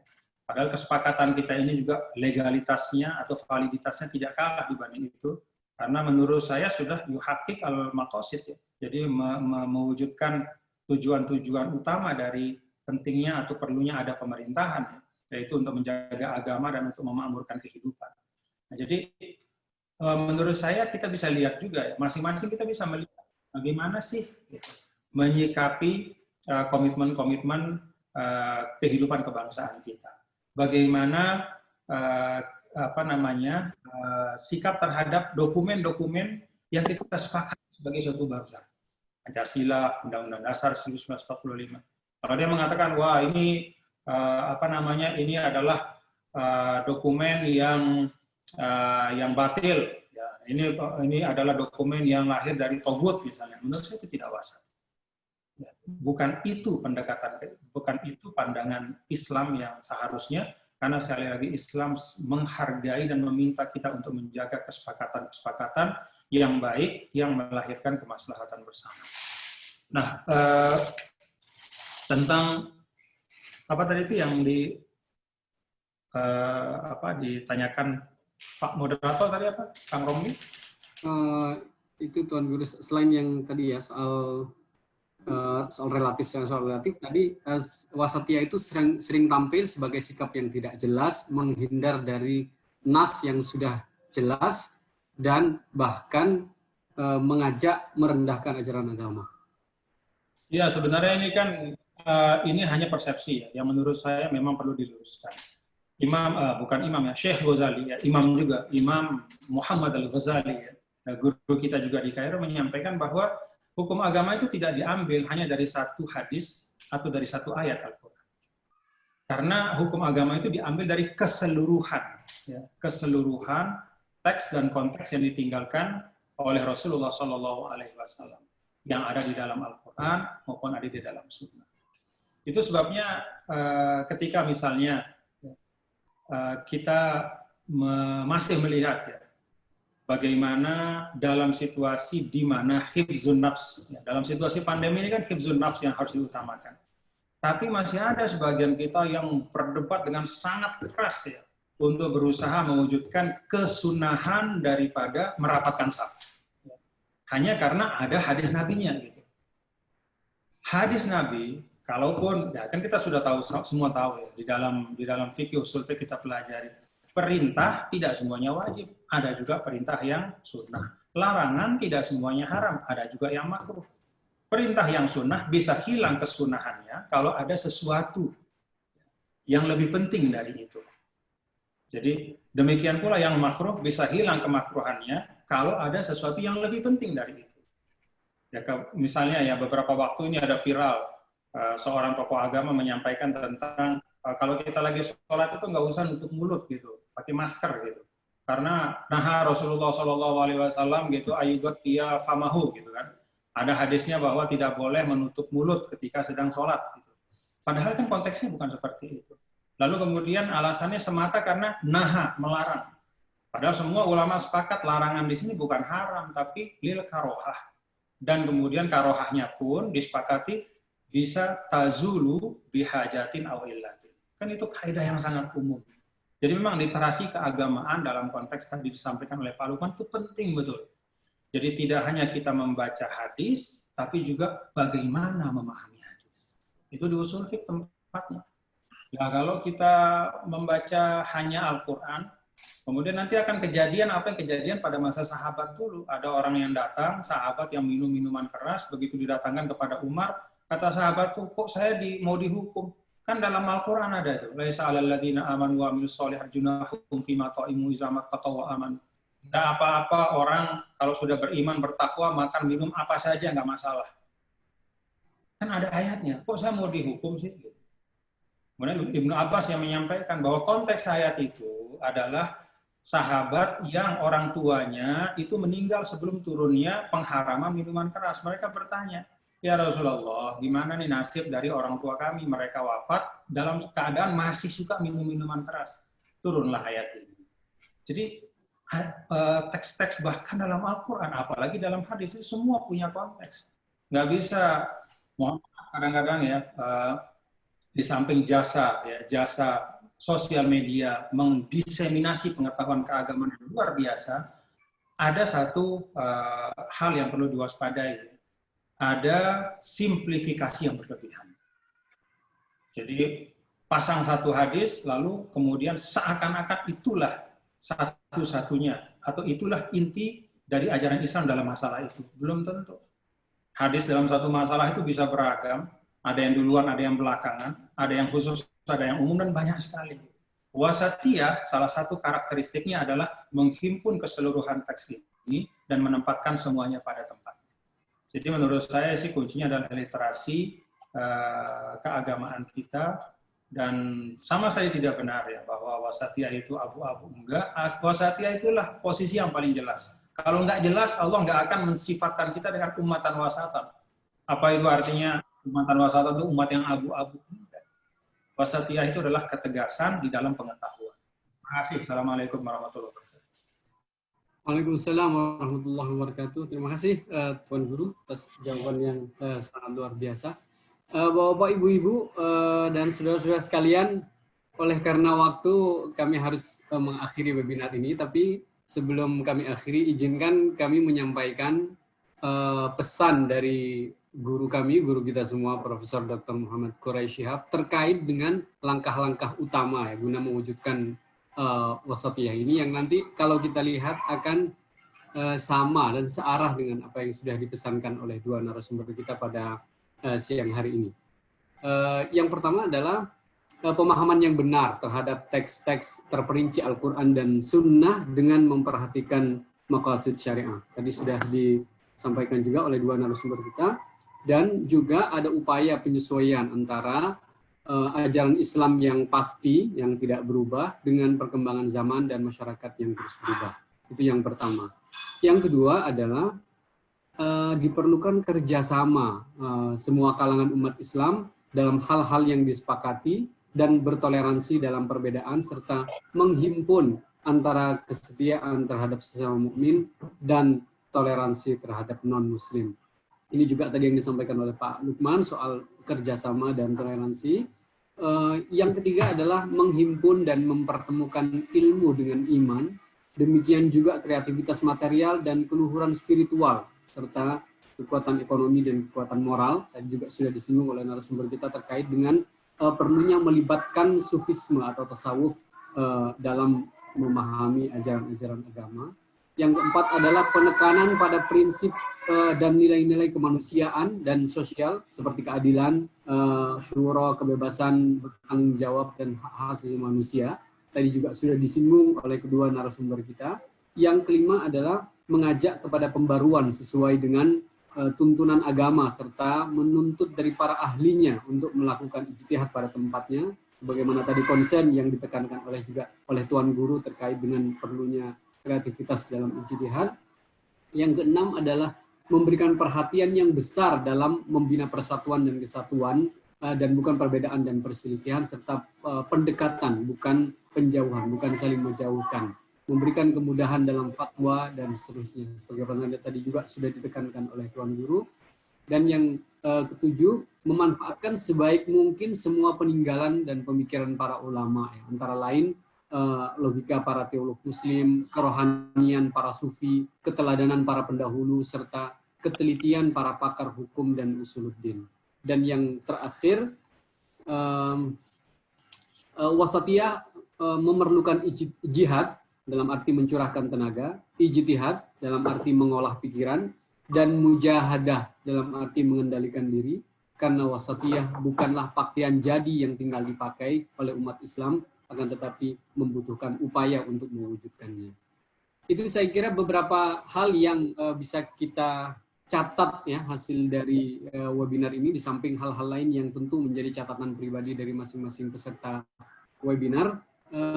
Terakhir kami ingin sampaikan terima kasih yang sebesar-besarnya terutama kepada kedua narasumber kita, Bapak yang terhormat Bapak Lukman Hakim Saifuddin dan yang terhormat Tuan Guru Dr. Muhammad Zainul Majdi atas perkenan dan ilmu yang sudah diberikan kepada kita. Semoga itu menjadi amal dan sekaligus ilmu yang bermanfaat bagi kita semua, dibalas dengan yang lebih baik oleh Allah Subhanahu wa taala. Juga kepada guru kami, guru kita semua, Profesor Dr. Muhammad Quraish Shihab yang sudah berkenan hadir dan mengikuti acara ini dari awal hingga akhir. Semoga Allah selalu berikan kesehatan, keberkahan, dan usia yang panjang kepada beliau. Juga untuk kita semua, semoga Allah selalu melindungi kita, menjaga kita dari segala cobaan, dari segala bencana, dan dari segala bala. Semoga kita dilindungi dan diselamatkan oleh Allah Subhanahu wa taala. Terima kasih. Kami tutup dengan Assalamualaikum warahmatullahi wabarakatuh. Waalaikumsalam. Terima kasih Pak Menteri, terima kasih Tuan Guru. Terima kasih seluruhnya. Sampai jumpa, sampai bertemu. Terima kasih Ustadz, Tuan Guru Bajang. Sehat terus, mudah-mudahan. Amin, amin.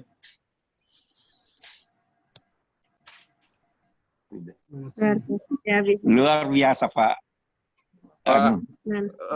Mohon maaf Pak Quraish, mohon maaf. Wallahi luar biasa, bagus sekali. Alhamdulillah. Perlu diviralkan. Alhamdulillah. Mohon koreksiannya, mohon. Kalau ada teksnya bagus dibukukan ini. Iya. Saya kira bagus dibukukan itu. Iya. Jadi tersendiri. Iya. Iya, insya Allah. Insyaallah. Ya.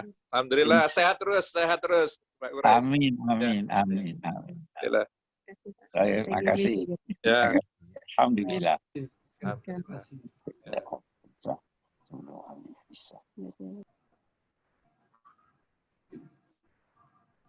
Sampai ketemu Ustadz. Alhamdulillah. Sampai jumpa. Assalamualaikum Ya. warahmatullahi wabarakatuh. Waalaikumsalam warahmatullahi.